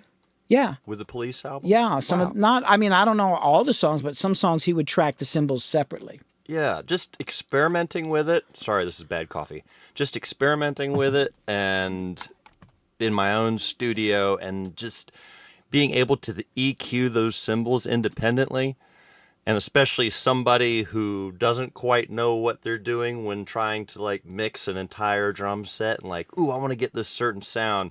It gives me way more options. Oh yeah, getting my drums and my cymbals to work together is way easier. Yeah, my thing is most drummers hit the hi-hat too hard. Yep. So it's like in everything. And I saw this video with, oh my God, his name just went out of my head. He just died recently, the famous rock engineer producer. Albini. Yeah. Huh? Albini. Steve Albini. He said, he's talking about that. The hi-hat's always too loud, that if he had a negative microphone that you could put on an instrument that would take it out, he would use it on the hi-hat. I'm like, yeah. I was like, I'm there with you, man, because I usually... Well, there's not many drummers think about mixing the drums as they're going down. I'm not saying a lot of drummers do, but there's a lot of folks that it's real easy to just bash the drums. So yeah, you're going to get too much hi-hat. You know, when I was younger, people would keep their hi-hats closed. Uh-huh. And now it's like everybody plays high. You know, you never hear them going tick, tick. It's like, it's like changed. Hey, tighten that up a little bit. We don't need this big freaking cymbal wash in there. Drives me nuts, like you know? Good snare drum sound and a good bass drum sound would be nice first. Yeah. But that's somewhere along the line. And back when I was younger, people used those drumsticks with a plastic tip on the end because they wanted this tingy sound. I don't do. Does anybody use the plastic tip drumsticks anymore? Well, me and my buddy have a bet, but I can't talk about it on air. Damn. But it has to anyway. Yeah, those are awful. That's not a good sound. I don't Yeah. know. Not many people use them. I liked them. Oh, you but did? mainly for just the ride cymbal. Like when I'm playing the ride, I just want that ting in there. To cut through? Yeah. Yeah, in recording. I could see that. Yeah. But I didn't like it on anything else. Oh Plus, my God. they fall off. just like live playing, it's an ice pick for sure. And the older I've gotten, more darker the cymbals. Just anyway. Yeah. The part about recording this song too was I loved that you put it out like, hey, should we record this without a click? Like, no click track. Yeah, absolutely. I don't really like click tracks in most cases. I just feel it's better to let it flow. And it's actually, strangely enough, if everybody's playing pretty well, it's actually easier to overdub with a band that's not playing with a click, because even if you're doing overdubs and you have the click, you're trying to listen to the click, and the musicians you're playing with, the musicians were chasing the click, and then at the end of the day, the audience is hearing music, a bunch of people following something that they're not hearing. They're following a ghost. And in rare situations do I think there's any good vibe with that. So it's like if you're overdubbing and the band speeds up a little bit, you'll know they're speeding it up. You're going to hear it. You're going to hear a little ghost note. You're going to hear somebody kind of push like something that's sitting on the upbeat, or and you're going to know, oh, it's speeding up. You don't even think about it. I actually did an album or an EP for a woman, Angela Wolf, and she did vocals and piano, and then we kept overdubbing and added bass. But then it's like, man, this song could use a loop. And there were no click tracks, and she would do this thing where she was singing, she suddenly do a 3/4 measure instead of a 4/4 measure. And luckily, Morris Pleasure, who's playing piano, he could actually follow that stuff. So I was like, oh, how do I do a loop? So I just kind of laid out the drums on a keyboard, and I was like, oh, I can just play the loop, and it was so easy to do. It sounds like there's a loop in there, and you don't even notice the tempo fluctuating. So I just literally played these programmed drum parts, and I created loops on 2 songs on a song that had no click track, where we were doing weird stuff like dropping quarter notes or adding and it was like actually one of the easiest things I've ever done. It's like, oh. It sounds natural. Completely. It really, at first I was like, oh no, I got to do this tempo map and make this other grid. I was like, that's too much work. I'll just play it in. Yeah. B plays guitar, Tap is playing keyboards, but these songs, we don't have a drummer, so I need the drums. There's nobody playing bass right now. We got tons of keyboards, and Tap can only, there's it's 80s music. It's got all this stuff on it. So yeah, we're playing with a computer, and I'm not apologetic about it. It's a lot easier than paying a drummer. Drummers, Jesus. And you got to hang with them too. You got to hang out with drummers and shit. Fuck those guys. No. But also it's like it would be a whole other trailer. And we're just playing little bars. It's not like, it's like we can't. Maybe someday in the future we'll get a drummer. But a lot of people are playing with clicks on stage because there are backing tracks. Sometimes it's syncing with lights and stuff like that. I mean, I got to say, I would say 9 Inch Nails is playing on a click track, and I see no problem with that. They do it fine. Yeah, I mean, I'm not ideological about it. It's not like, oh, that's all bad. It's just, it kind of depends on the music, too. Like, if you're doing rap music... Yeah. And I've worked on some rap projects where there's a live drummer, but there's programmed drums. He's got to hear, I have an opinion. If you're doing like Allman Brothers, don't be on a track. Now just to have a click, just to stay on beat seems kind of silly.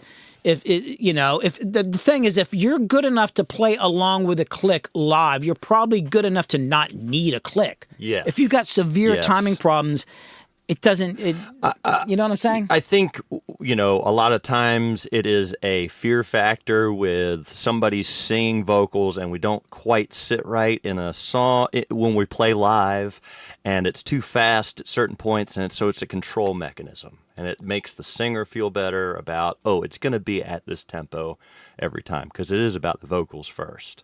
Well, I remember, I don't want to say who this artist is, but there's this one band, they were signed to Universal at the time, and they're doing some gigs, and I love this band, but went out and saw a gig, and they're like, all the songs were really fast, and I'm like, what's going on? And the singer would often count off the song, or he would speed it up, and I asked him later, why you do this song so quickly? He said, so I can get through the set quicker. Oh my. I was like, yeah, but the songs are too fast. So I just want to get off stage. Oh. So they played everything really fast. I was like, God. Okay. He can't wait to get home. Yeah. Somebody asked, do you recommend buying a DI box even if I have an audio interface with a high Z option? Yeah, man. I would. I've got, these guys are really good. I got these radials. They're pretty good. I like those. I've also got, well, I don't have this camera turned on right now, but I've got like this Summit Tube Direct box. It's a dedicated Tube Direct box. They're also good for like bringing keyboards into the system. I've experimented. I've got an Apollo here, so I've used the high Z input, but I don't know how much these cost. These things are like really good. They got what these Jensen transformers in it or whatever. But I mean, if you're going to get a direct box, spend some money and get something good, because a cheaper direct box is not, ain't going to, going into high Z input, it's just going to be about the same. But yeah, go ahead and get yourself a good one for that. You're going to find more uses for it just besides bass, also guitar, and keyboards, like get two of them, maybe a stereo once if you're tracking actual real keyboards, Oh, I was going to play some drums and bass here. Yeah. But no, okay, there's a cymbal that we overdubbed. Where is it? Yeah, I had you over to here. Here's the cymbal track. Check this out. So how about that? How about it? Right on the one.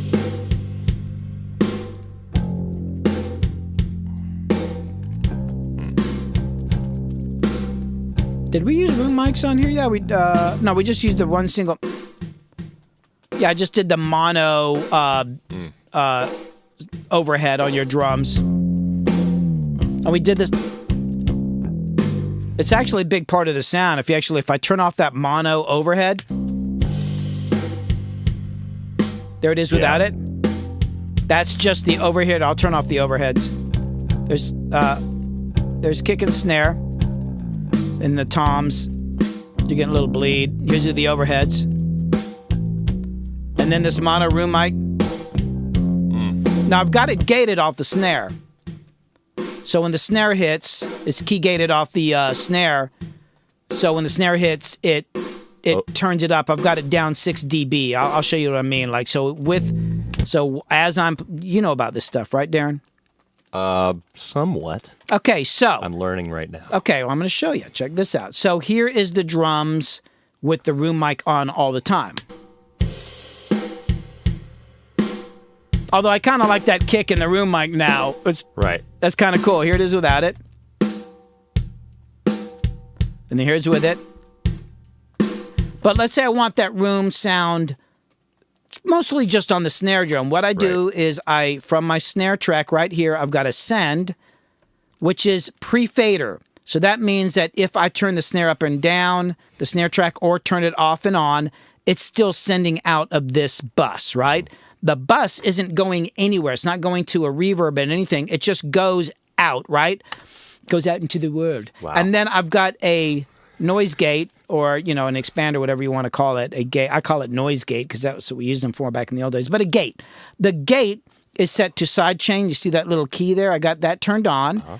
And then the input is set to sidechain snare drum. I named this. So it's set to that bus. So the gate is looking at that signal coming from the snare. So every time the snare hits, it's not...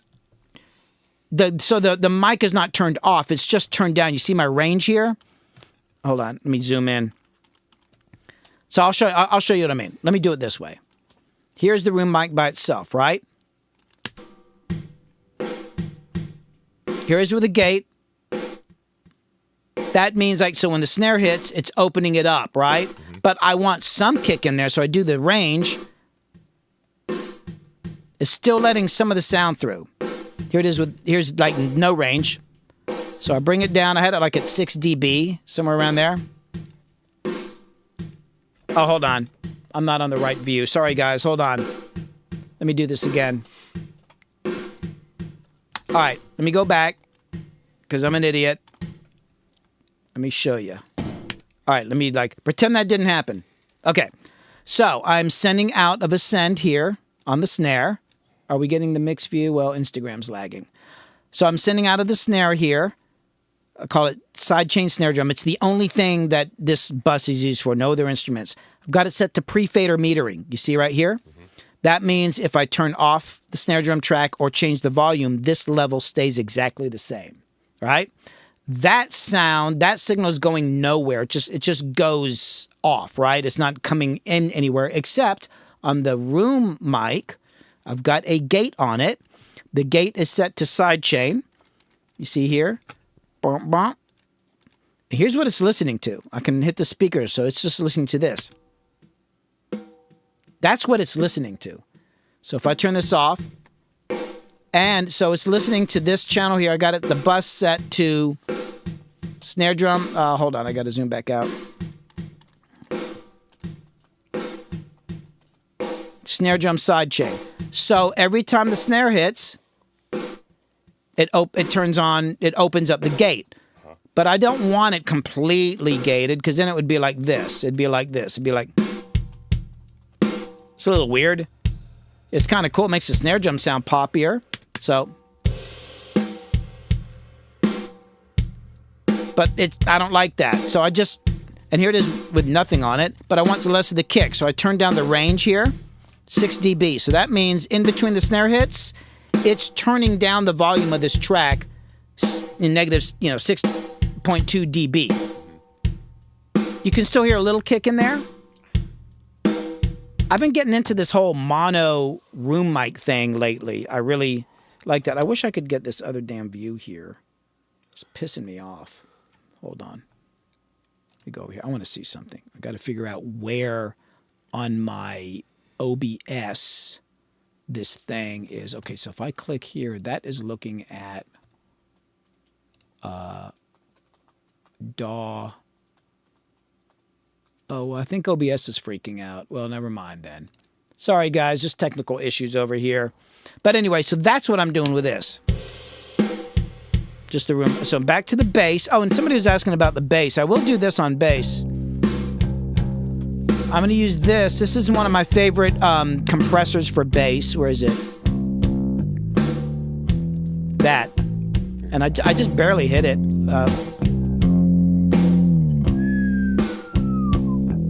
It does something to it. Makes it a little grimier. So, is there any side chaining you do in between the bass and the kick drum? Nah, I mean, not unless there's a problem. Like, some people say that you should do that all the time. I guess I'm just playing with good players, with good instruments. Sometimes I will sidechain the bass and it turns down the bass during the kick drum. I'm like, whatever, man. Like, unlike now on electronic music and stuff like that, or pop music, yeah, but for people playing live instruments and all that, especially if they played together for a while, I just feel like it... Like here's the thing, good bass players always play slightly behind the kick drum anyway. That's kind of what you're trying to avoid the kick drum and the bass hitting at the same time. Right. So it's like, you gotta just hold on. I'm gonna move over to this thing. Where's my mouse at? And TV Times asks, is the sidechain gate just to get a cleaner, tighter sound while maintaining the room sound, or filtering out unwanted drums in the room sound? Hold on. I can only do one thing at a time here. I'm trying to find my mouse. There it is. Sorry, what was that question again? Is the sidechain gate just to get a cleaner, tighter sound while maintaining the room sound, or yes, exactly. filtering out unwanted because I just drums? wanted less kick drum. Yeah, because without it, check it out. Here it is without it. You hear all that kick drum in there? And then when I got it on, it's bringing down the... Actually, I can bring it back a little bit. Kind of dries up the kick drum, and then when the snare drum hits, it opens it up. And I've got the release set for like 300. I might make it a little longer. So it's holding out 320 milliseconds. But yeah, that's totally the point. Yeah.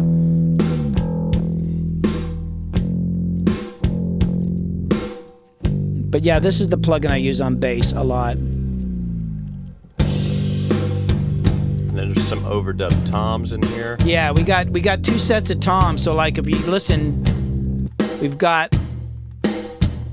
Good point, yep. Here's what you played, and then we put these on. I kind of got them down a little bit. Just kind of thicken up the toms a little bit. Overdubbing toms. Oh yeah, and then you did this. Whoa, were you hitting like the rims of the drums? Mm-hmm. Yeah, because I've got the room mics on in there, and I was like hitting them through compressors really hard. I really like that. Yeah, that to me is like a cool sound. Where is it? It's right. Oh, it's right here. Yeah. Yeah, I recorded these with a lot of compression on them. And later on, I was like, God, did I overdo? Well, that's it. That's what you got, buddy. So this section was tough to come up with these parts, the individual parts. And I remember overdubbing, or first starting with kick and snare first. And what we ended up coming up with was just like, boom, what was it? Boom, boom. I can't even remember what it was. Boom, cat, boom, boom, cat, boom, right? Don't, cat, don't, nothing on 4. And then what we came up with later on the toms is like, wow, that sounds like maybe one drummer played that. But it's so stripped down at first. It's a little scary. I was thinking earlier today, listening to this, when we get to this section, I kind of want to actually make this overdub like with... No, right here. This... I almost... It doesn't... It's because the way... I think a lot of it... Hold on. I think it's because... Let me just... Here's just the tom mics. Oh, no, I got a room mic in there, too. So these are just the toms. Hold on. Okay, yeah. So that's what that is. That's just you hitting... And then I got this mono room mic on here. Because that mono room mic I was running through my distressor, and I had it on that nuke setting, which is like crazy. So that's what that is. That's the mono room mic, and I just think that's a cool sound. I thought, I might try to make this sound a little bit more electronic or something. Like it almost sounds like a cool sample in there.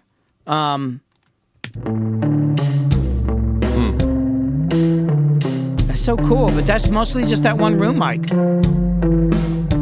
That's one room mic.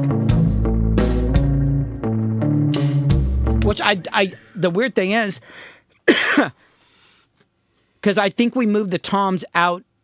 Did you do those sitting behind the kit, or was this where you were standing out in the room? I can't remember. No, those toms are like concert toms, so they don't have a bottom Yeah, so head, the and they room were up mic, front. that mono room mic was behind you, like Yep. 10 or 12 feet. It's like it was not even over the drums. Because this is up in my other room upstairs where I have the big cathedral ceiling and all that. It's like a 20-foot ceiling? It's a big ceiling, yeah. It's upstairs here. It's my living room.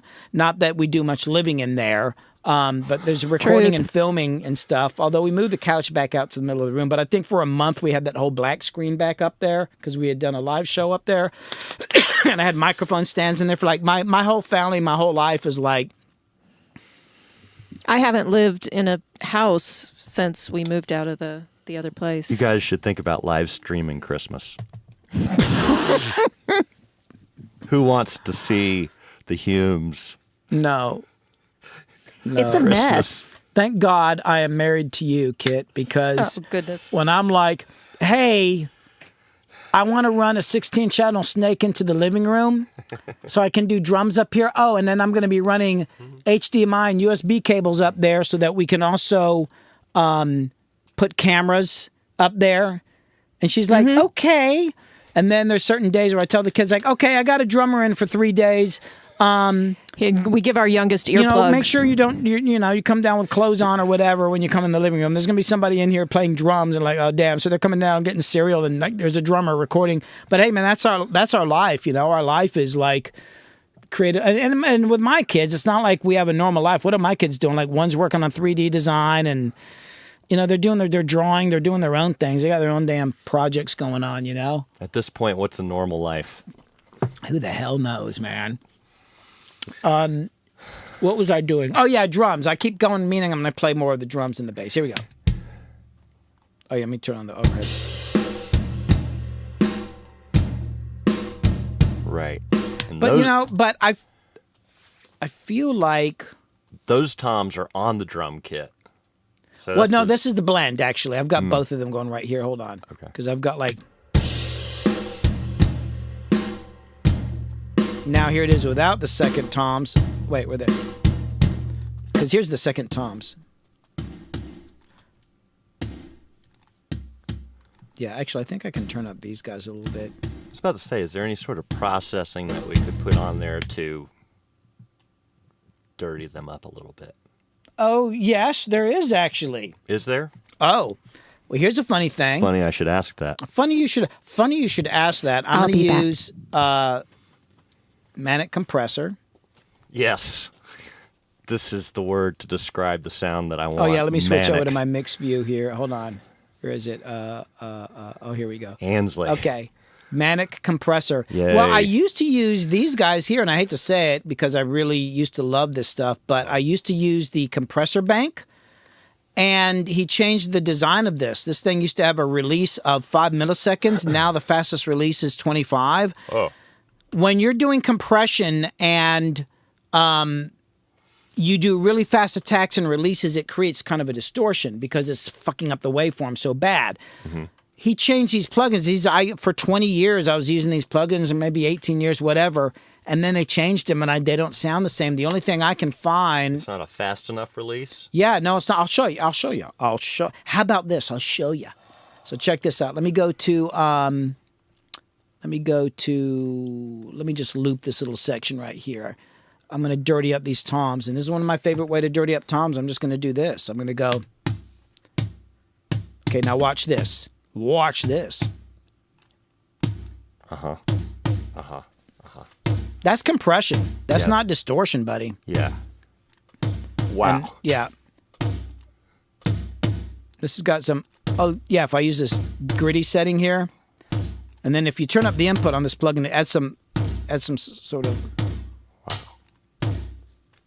And so that's 0 milliseconds of attack, 0 seconds of release. Now, if I bring the release out a little bit... Now, you're still getting something weird going on because Yeah. it's killing the attack. So let me put the release back on 0, but I'm going to make the attack slower. It's still getting some distortion. A lot of it's about this release. Yeah, So with this, out. I actually don't want much of an attack. I don't really want to hardly have any transients coming through. I'm just more interested in the sound of the tom, not the attack. We got plenty of attack, no problem. So I'm going to do less than a millisecond attack, but the release... I'm going to keep it. Actually, let me give it more. Let me go back to let me go to this. Actually, I kind of like that gritty sound. I'm going to do a crazy threshold here. So I'm actually doing I'm doing over 24 dB of compression, but it's so fast, the release. If I give it a little bit more, and just a few milliseconds changes the characteristic of the sound. That's wonderful. Like, you can even get this bouncy thing where the release makes it almost bounce twice, like, do ya. But I do this all the time. There's another plugin, and I don't think I have it on here. It's actually a Waves plugin. It's like the something. That's helpful. Who made that one? Oh, this is by Boz Digital Labs. I love this plugin. This compressor will do almost anything. But I'm I know I'm going down rabbit holes here. We're not getting much mixing actually done. I'm just screwing around here. What song? What are we doing? I'm just fucking around. I mean, after the stream, we're going to actually get some real mixing done, I assure you. But this is back to the Air plugins. And they've got this tube drive. Oh, hold on. No, I don't want it to do that. Hold on. Air tube drive. I messed around with this before. Okay, whatever, man. It's funny, though. These plugins always come in stereo. I don't know why. It kind of bugs me. I wish there was a mono version of them. I don't know if these are even officially released yet, but let me see what this sounds like. So this is like a tube driver thing.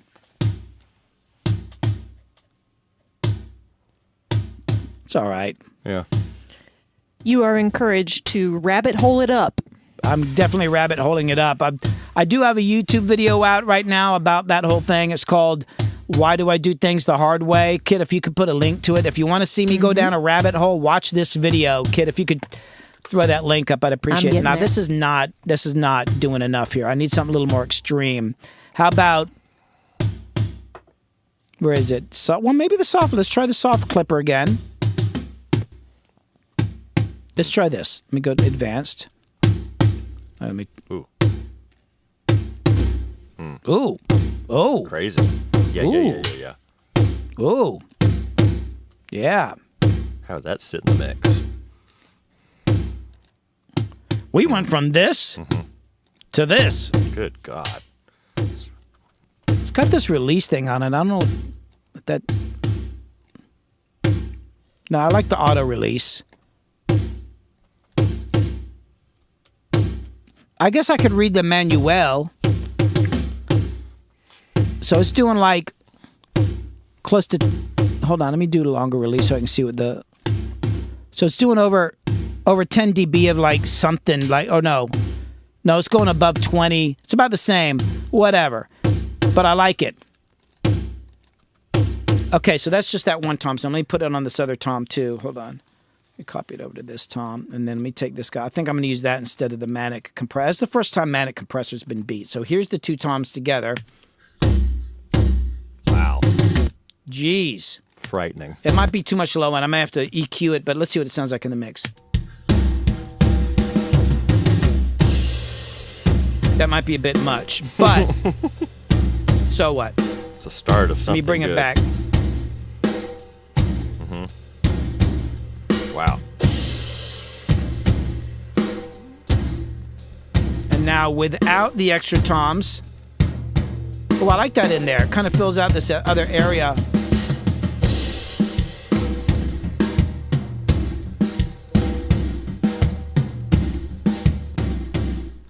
Shout out to Ansley.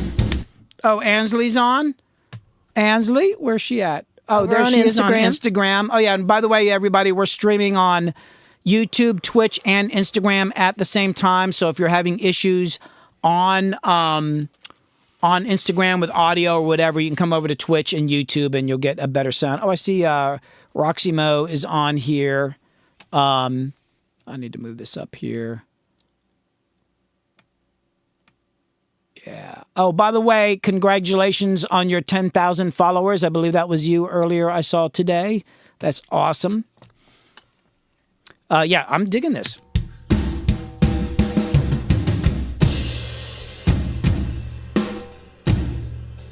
Take those cymbals out.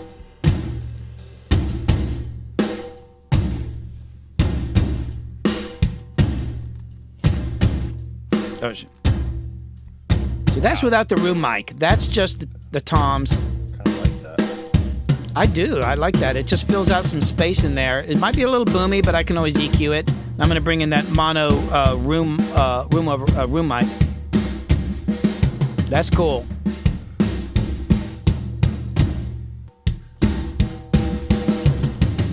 Oh yeah, I'm looping. So now let me put the bass back in. And this is, I'm not even using any of the reverbs. Let me turn the reverbs on. I'm not really doing much reverb. I got good room sounds in there. Room mics. Let me bring the keyboards.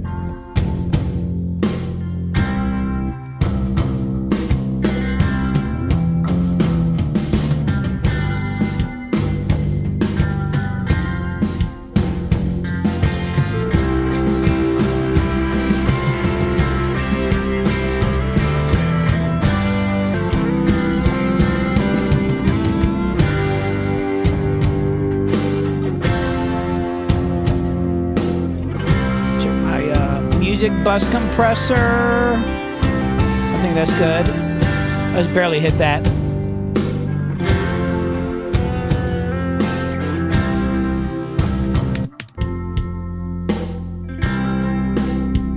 Yeah, this is gonna be like mixing. This is gonna be like mixing 4 different songs in one song, which is not unusual for me. Like so much of my production, if I'm working with people who let me, when they say, do your thing, and they actually really mean it, we usually end up with, at least a couple sections that sound very different from the rest of the song. So there's going to be a lot of EQ automation, or sometimes I'll just make a copy on another track of the guitar on that part, so it's easier to EQ. I don't have to do a bunch of automation. Why not use the technology? Why not? What the hell, man? Well, I mean, like, I read about bands back in the past, like before automation, and I actually did this, you would mix down to a reel-to-reel tape, right? And you'd mix like the first part of the song, and you'd go like a few seconds after and stop, right? And then you'd change the mix, and then you'd rewind a little bit, and then you'd mix like at the first chorus, right? So you'd start a couple measures before the first chorus, and you mix the first chorus and go a little past it. And then when you're done, you take your reel-to-reel 2-track mix down tape and you splice it together. Huh. crazy. Steely Dan did that because a lot of the automation wasn't sophisticated enough. So yeah, I used to do that back in the day. I would do my mixes in sections. I mean, you know, sometimes if you have a bunch of people in the studio and they all practice their parts, like, hey, you take care of those faders, I'll take care of these faders. You'd have 3 people on the board and like, you didn't turn up the guitar enough. You see the pencil mark right there? You're supposed to turn the guitar up there. But if I was by myself, I would have to like just do it like that. So I'd like mix it in sections and then just splice, you know, literally cut the tape, the real tape, and then you tape it back together. I think that this is the scary thing. It used to take a team of people to do that, and now it's just like technology. It's a little too easy sometimes. Well, yeah, but it also can make it take longer too. Like because of the technology, sometimes it's like. So like my friend Paul Diaz, who owns Tree Sound, he always called Pro Tools slow tools. It's supposed to speed you up, but then you end up like if you end up digging around too many plugins and screwing with stuff, it can actually slow you down from just making music. Yeah, from just because you end up like, of course, what am I doing today? I'm fucking around with plugins. This is actually what I'm doing today on the stream. I rarely actually do, but since I'm here, it's like, you know, I might as well play around with some plugins, you know.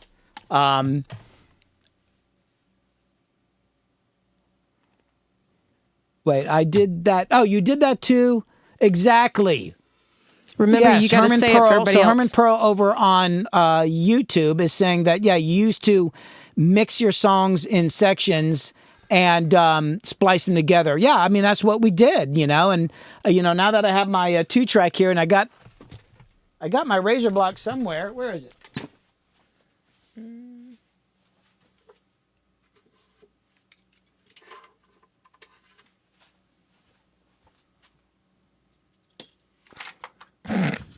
I'm probably one of the few people you'll ever meet that actually keeps a straight, like a razor blade around. I know it's not, I know, but yeah. Is this familiar? Now this is just my 1/4 inch splicing block, and I had a 1 inch, 1 inch and a 1/2 inch too. But yeah, so you had your razor blade, you had your splicing block, and you had your. Actually, I don't know if this is real splicing tape. This is just something else I found because I need to splice something. I need to actually buy real splicing. It happens to be the right size, so it's probably not the best thing to use. So yeah, and then you would like, oh, hold on. I can probably use a little of this tape.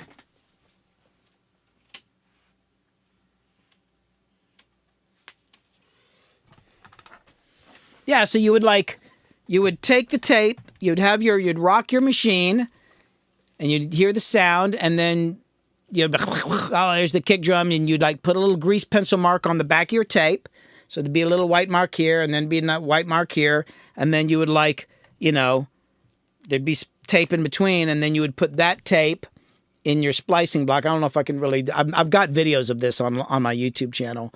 So there's like one tape, and then you'd have the other tape, and this is the right spot. You know, hopefully you didn't screw up because it's kind of hard to undo this. Do you remember which video you showed you doing that? I've done this on a few videos. Sorry. I don't have a video about this. Like in some of my videos, I happen to do this, you know. And then you would you got the 2 pieces of tape, this is 2 sides, and then you would cut. I don't know how sharp this blade is here. And it's demagnetized. You go cut, and then you get rid of the extra parts. And get rid of that. Get rid of that. And then you would have, now back in the old days, we had these things called edit tabs, which was pre-cut editing tape.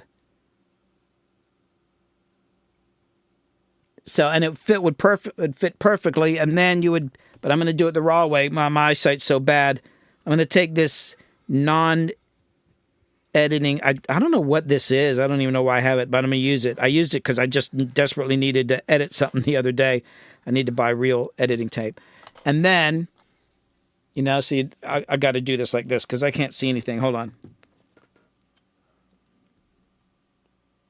Darren, I warned you that I'd get off subject here. This is amazing.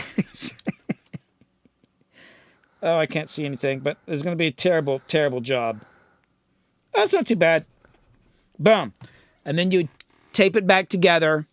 So then that would be like verse into chorus right there. That's crazy. Boom. You would look for the kick drum Yeah, and then so Wow. it'd be like that, and then this is the side that played, and if you look closely, you can see a little splice on there, but it goes by pretty quick. And if you actually listen to older records, sometimes you'll notice, like, if you actually pay attention, you can hear this on certain records. You'll suddenly notice, like, damn, things just suddenly changed a little bit, you know? But that was kind of the magic of it. But once it was done, boom, it was done. So, yeah, there's an edited piece of tape. Let's see if it... Oh, that held rather surprisingly. Well, it's not real editing tape. I mean, it was pretty tight. I don't know what the hell this stuff is. I need to. Can you put that on the list, Kit? I need to buy some real editing tape. This is just some paper stuff that I was using because I'm now getting back. I baked some tapes and I wanted to hear something. It's like and the edit tabs wore off because this stuff's like 25, 30 years old. Oh, I don't know if you noticed. Like last time I was over at the studio. Yeah. This is my other studio in Norcross where he now lives. I was there really late. Did you notice I was there really? Do you know what I was doing? What? Well, hold on, let me go to this other view here. This is how a good joke starts. No, it's not how a joke, well, unless I'm the joke, but I was downstairs mixing and it was like midnight and I realized that I wanted to get some more wiring because I found, I had thousands of feet of wiring in that studio I don't use anymore, but I need here because now I'm wiring up all these rooms. So, you know how there's been that snake box in the sound room where the drums are and it's just sitting down on the floor? Mm-hmm. Not the one up on the wall, but there's one on the floor. And I realized, oh man, there's 12 channels with Neutrik connectors on both ends and all that. So I pulled that out under the floor. It took a while, but some of them were hooked up to that patch bay. Okay. And I had to crawl underneath it. And I might actually have the footage here somewhere. Oh, hold on. I got to show this. So I was like, because I remember telling Crystal, oh yeah, I'll be home. I'll be home early tonight. Yeah, I'll be home early tonight. And I believe it when I gotta see show you it. this. So I'd gone over there, and hold on, let me see if I can find this footage. Oh yeah, this is some of it here. So this is. Let me go to this other view. Hold on. Oh my God, yes. Oh, it's going to come in weird on the vertical version. So yeah, this is the patch bay. I was starting to pull this stuff out. Did you took all this? Well, here's the thing. I brought my iPhone and I brought a tripod because like sometimes I want to get footage of me mixing because I'm realizing I need to film everything I do because I'm always doing wacky stuff that I can make videos out of. And I was behind this patch bay here. I crawled behind here. I was back here laying down because I needed to cut the wire that's going to the patch bay. And I thought, I should be filming this. This is like... So oh God, this took so ever. But I hadn't brought any lighting with me, and it was so dark back there. So I had to get my phone and turn on the flashlight, and then try to angle the phone. And I had this headlamp that I had in the car with half dead battery, so I had the headlamp hanging down, and I'm like, what can I prop this phone up with, And then how do I get the camera? I had my iPhone, and so I found like a box, and I found like this, and I was back. Oh my! It took forever so that I could get this shot right here. Hold on, it's here somewhere. Well, this is the front of the patch bay here, and then hold on, it's in here somewhere because I was like, no, this is back. Oh, this is not. Oh, hold on. I'm not really, as usual, I'm not really prepared here. Hold on. Oh, wrong damn thing. What is it? No, how do I view by icons? Hold on. I'll get it for you. Hold on. And I was just wondering, is Darren, I think you were upstairs. And I was like, man, he must be wondering why I'm still down here. Kids were there too. Yeah. Man, Darren just thinks I'm freaking crazy. No. Oh, here's Can't one. hear a thing upstairs. Yeah. So this was me behind the patch Holy bay. cow. Look, like some of this stuff's been wired up for 30 years, but it doesn't get used. And it's fine. It's dirty. But these patch bays are, but this is what I was filming right here. And my neck hurt so bad because I was like, ah! Yeah, there's me trying to position the cell phone. Oh my God. So this is why I was there till 2 a.m. when I said I'd be home by 8. You can hear me like, oh yeah, there's my headlamp right there. And then I have, where's the other footage? Oh yeah, here's where I actually cut though. I actually cut 2 of them. It's like, oh, I need to be filming. So it took me like 45 minutes to set this up. So it's like I did this. Yeah, here it is. Look. Because this is part of my story, like this wiring. You know how many hit songs have been gone through this wiring, and now it's here. And now I've got that running into this other room in here. Because I have another, I've got the small drum room in there. Amazing. You'll see the snake. That's actually right here. Oh, you use this to record drums sometimes? Yeah. Oh, okay. So now I have that snake. Hold on, let me go to this view. Yeah, so right here, this was at the other studio.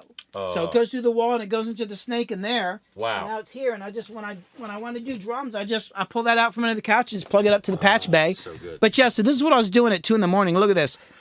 And I was like, the other thing that was kind of funny about it. Oh, hold on, let me go back to this view. Is I was actually embarrassed by my pliers because these are not like what you would normally use to cut wiring. This is like something I'd use if I was working on somebody's house or something like that, right? But and I didn't have I didn't have cool wire cutters. Like, this is so embarrassing. I don't have the cool wire cutters here. This is the genius of your. This represents everything. This is look at that. You have built up from these pliers, and look what you've built. Look what I've done. Yeah, these are the old pliers. So I cut these, right? So I did all this, right? And then I have you're going to think I'm crazy. So then I got footage of. It's too late. So this is the I stuff was thinking the same. here. So this is everything I pulled out. Let me pull this right here.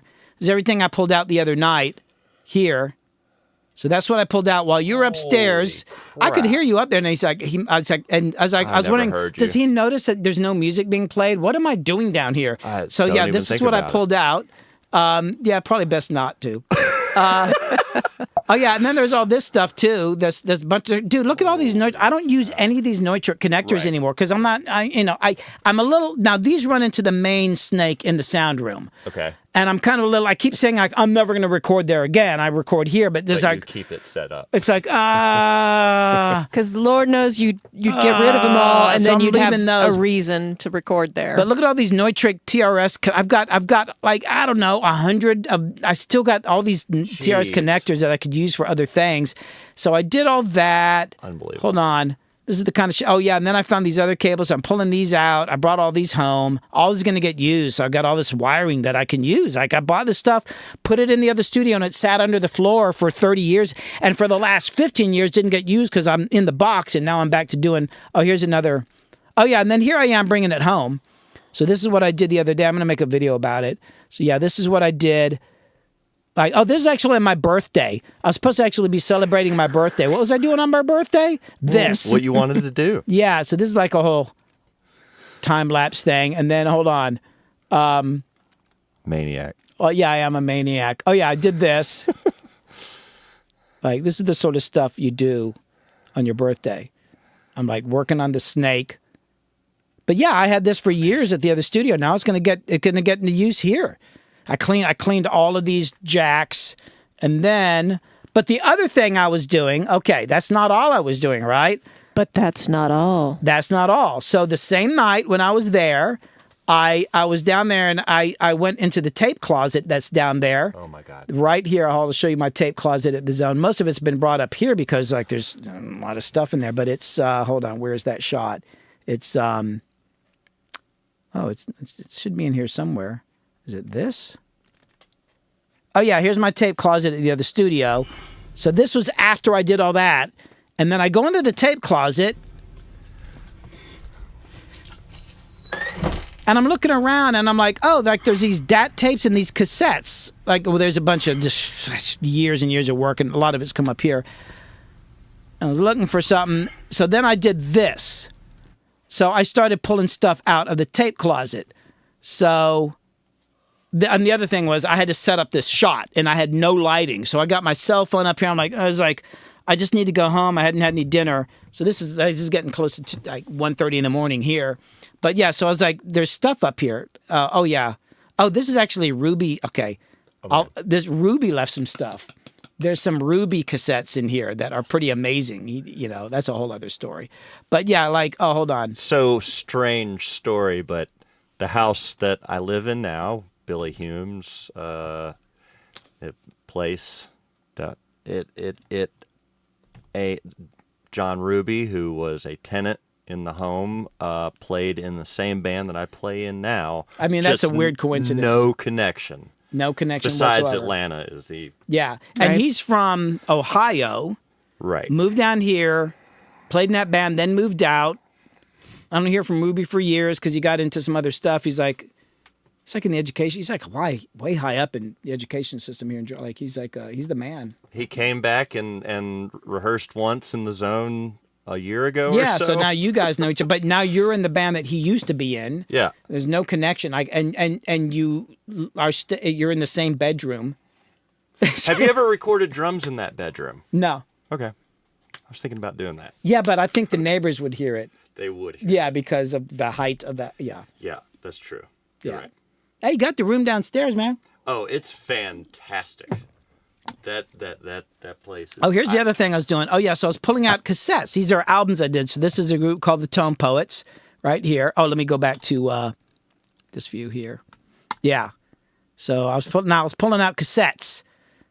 This is like one of my old DAT tapes. Wait, what is that? That's Lotus Eaters. I think I'm gonna make videos where I kind of play some of this stuff because there's so many. Rev 7. This was a band that Rick Beato produced, and I recorded and mixed. Called Rev 7. I don't even know where they're from. I just know that the bass player had one of those SVT bass amps and heads. It was like the heaviest bass amp head I've ever carried. It was this massive SVT. Where would you set that up downstairs? I just had him in the room with the drummer and then the cabinet and that little booth. Oh, yeah. Yeah, I made that vocal booth and never did vocals in there. I used it for amps. And, you can run a cable under that door. So the bass player, or if there's a guitar player, can stand with you and put the amp in that little booth, man. I already told you that. It's comfortable. Yeah. Yeah. Yeah, just put them in there, So that's what I was doing the other night. And this is what I ended up with right here. So I got all these cassettes. I found some old, like here's CDs. This is my buddy Jeremy. This is, oh my God, what was this project called? It was, actually if I zoom in, I can. Still True. Still True, yes. There's like, this is, I can't read it. This is like, is this a Justin Hale? No, it's not Justin Hale. There's Guess. There's Ruby's band. Wow. Yeah. There's Guess. And like I got, there's a China White Dat right there. I think there's a Little John thing. I can see Justin Hale right here. This is what I pulled out. I see Film, which strangely enough, Film is, Ian Blewett, who hit me up. Ian called us out of the blue the other day. Because I need to get the data off of here and all these old cassettes. But yeah, that's what I was doing the other night. I know this actually has absolutely nothing to do with what we're supposed to be doing here, mixing. This is how we do our best work, is we just go everywhere and then it comes into focus for a little bit. Yeah. And that's when the genius happens. I'd just like to recognize DJ Sky. I don't know how long ago he made that comment, but DJ Sky is here on Twitch. Nice to see you, man. DJ Sky was here during some of this history. Yeah, and actually, Sky, I know I was going to interview you. I still got to do the interview for the documentary about my studio. I am going to work on this documentary about this studio, which a lot of hit records were done in, a lot of history there, where you now live. But I was actually going to ask because we're past 2 hours now. yeah, I probably need to end the stream because actually we do need to actually work on a mix here.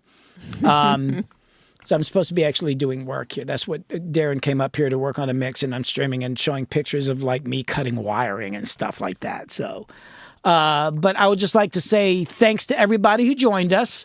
I really appreciate it. It's been fun. I will be back next Wednesday. As usual, I might move the stream to 1 because I was looking at my analytics and it looks like a time for people who follow my channels. 1's maybe a little better time, so I might move it to 1 on next Wednesday.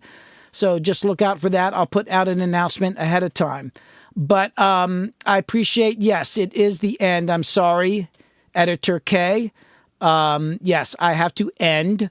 I used to do these like 6 and 7 hour streams, but I do got to get some work done. So, but I will be back next Wednesday. Next Wednesday, shoot for 1 Eastern Standard Time. I don't know what that would be world time.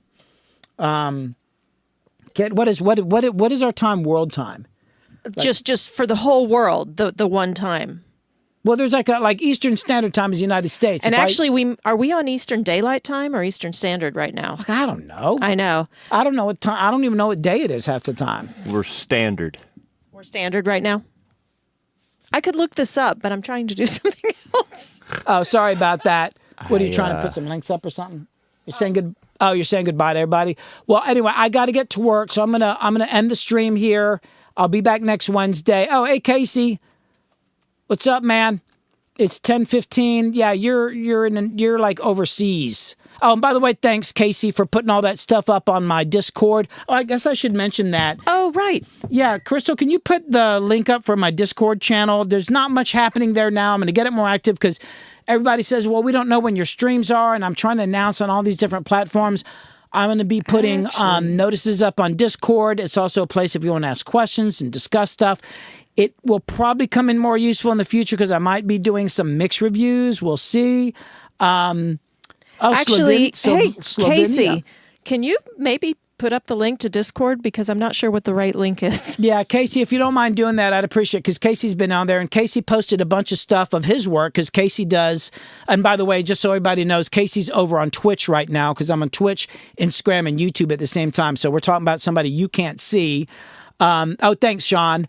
But yes, Casey, if you can you put a link up to my Discord? I probably you could do it better than me because I don't hardly know. I'm just learning about Discord, but I'm going to be announcing all the streams on there and also like new videos that come out and other stuff. And I'm trying to get that actually going. Oh, thanks, Lorenzo. Oh, I never opened the letter. Do we want to do that now? Never mind. I'll save it for another time. Should I say we do it? No, wait. Should we do it? I have no idea what's in I keep trying to end the stream and then other things come up. There's so many things to do.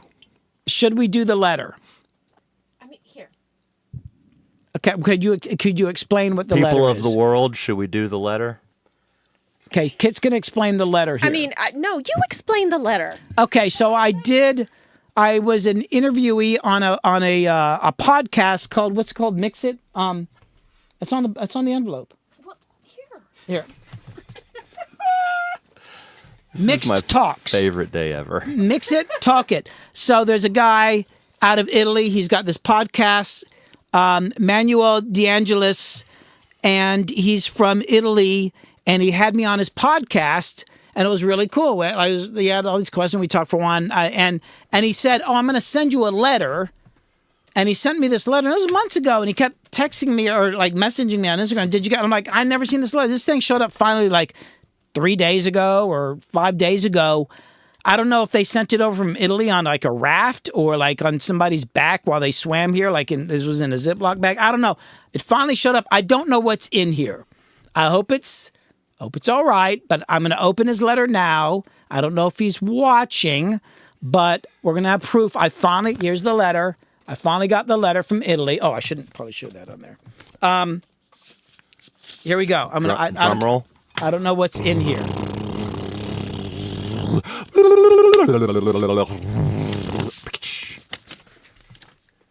Oh. Ooh.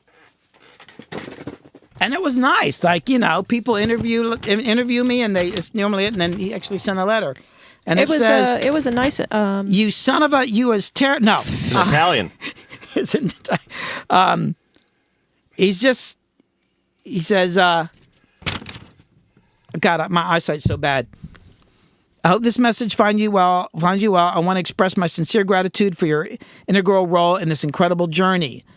In an era dominated by digital speed, it's truly invaluable to pause and reconnect with our humanity using more traditional forms of communication. And it goes on. He's just basically saying thanks for being involved in the podcast, and which is called Mixed Talks. You should check it out. And he sent me 2 stickers for the podcast, which will go on my studio door here. So that was nice. And he drew a picture, but I don't know if I should show it to you. It's got his phone number on it. Let me cover up the phone number here. Yeah, look. Yeah, he drew a little picture on here. So I don't know if you can see that. But yeah, it was really nice, man. So I finally got your letter, man. It finally came through. Got it. So that's been taken care of. And I also had somebody sent me some guitar picks, but I think I'm going to do that whole thing in a video. So we'll do that later. But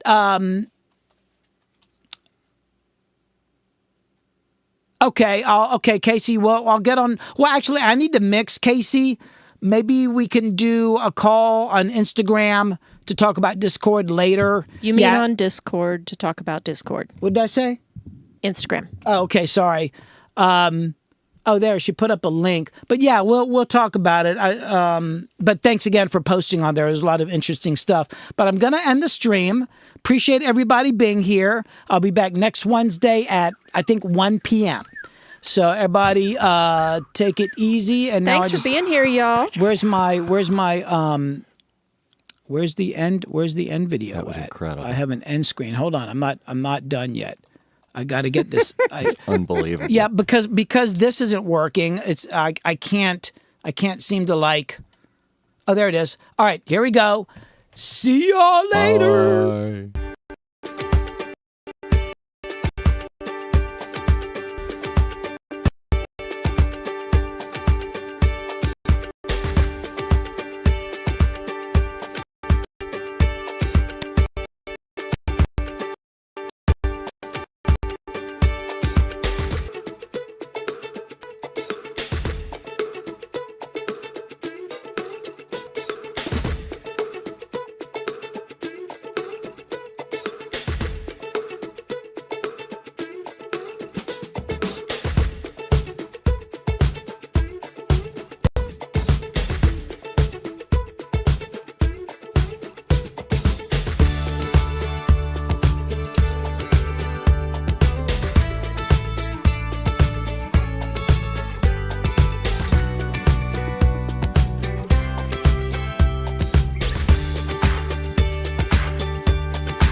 Take 1, take 2, take 3, take 4, take 5, take whatever.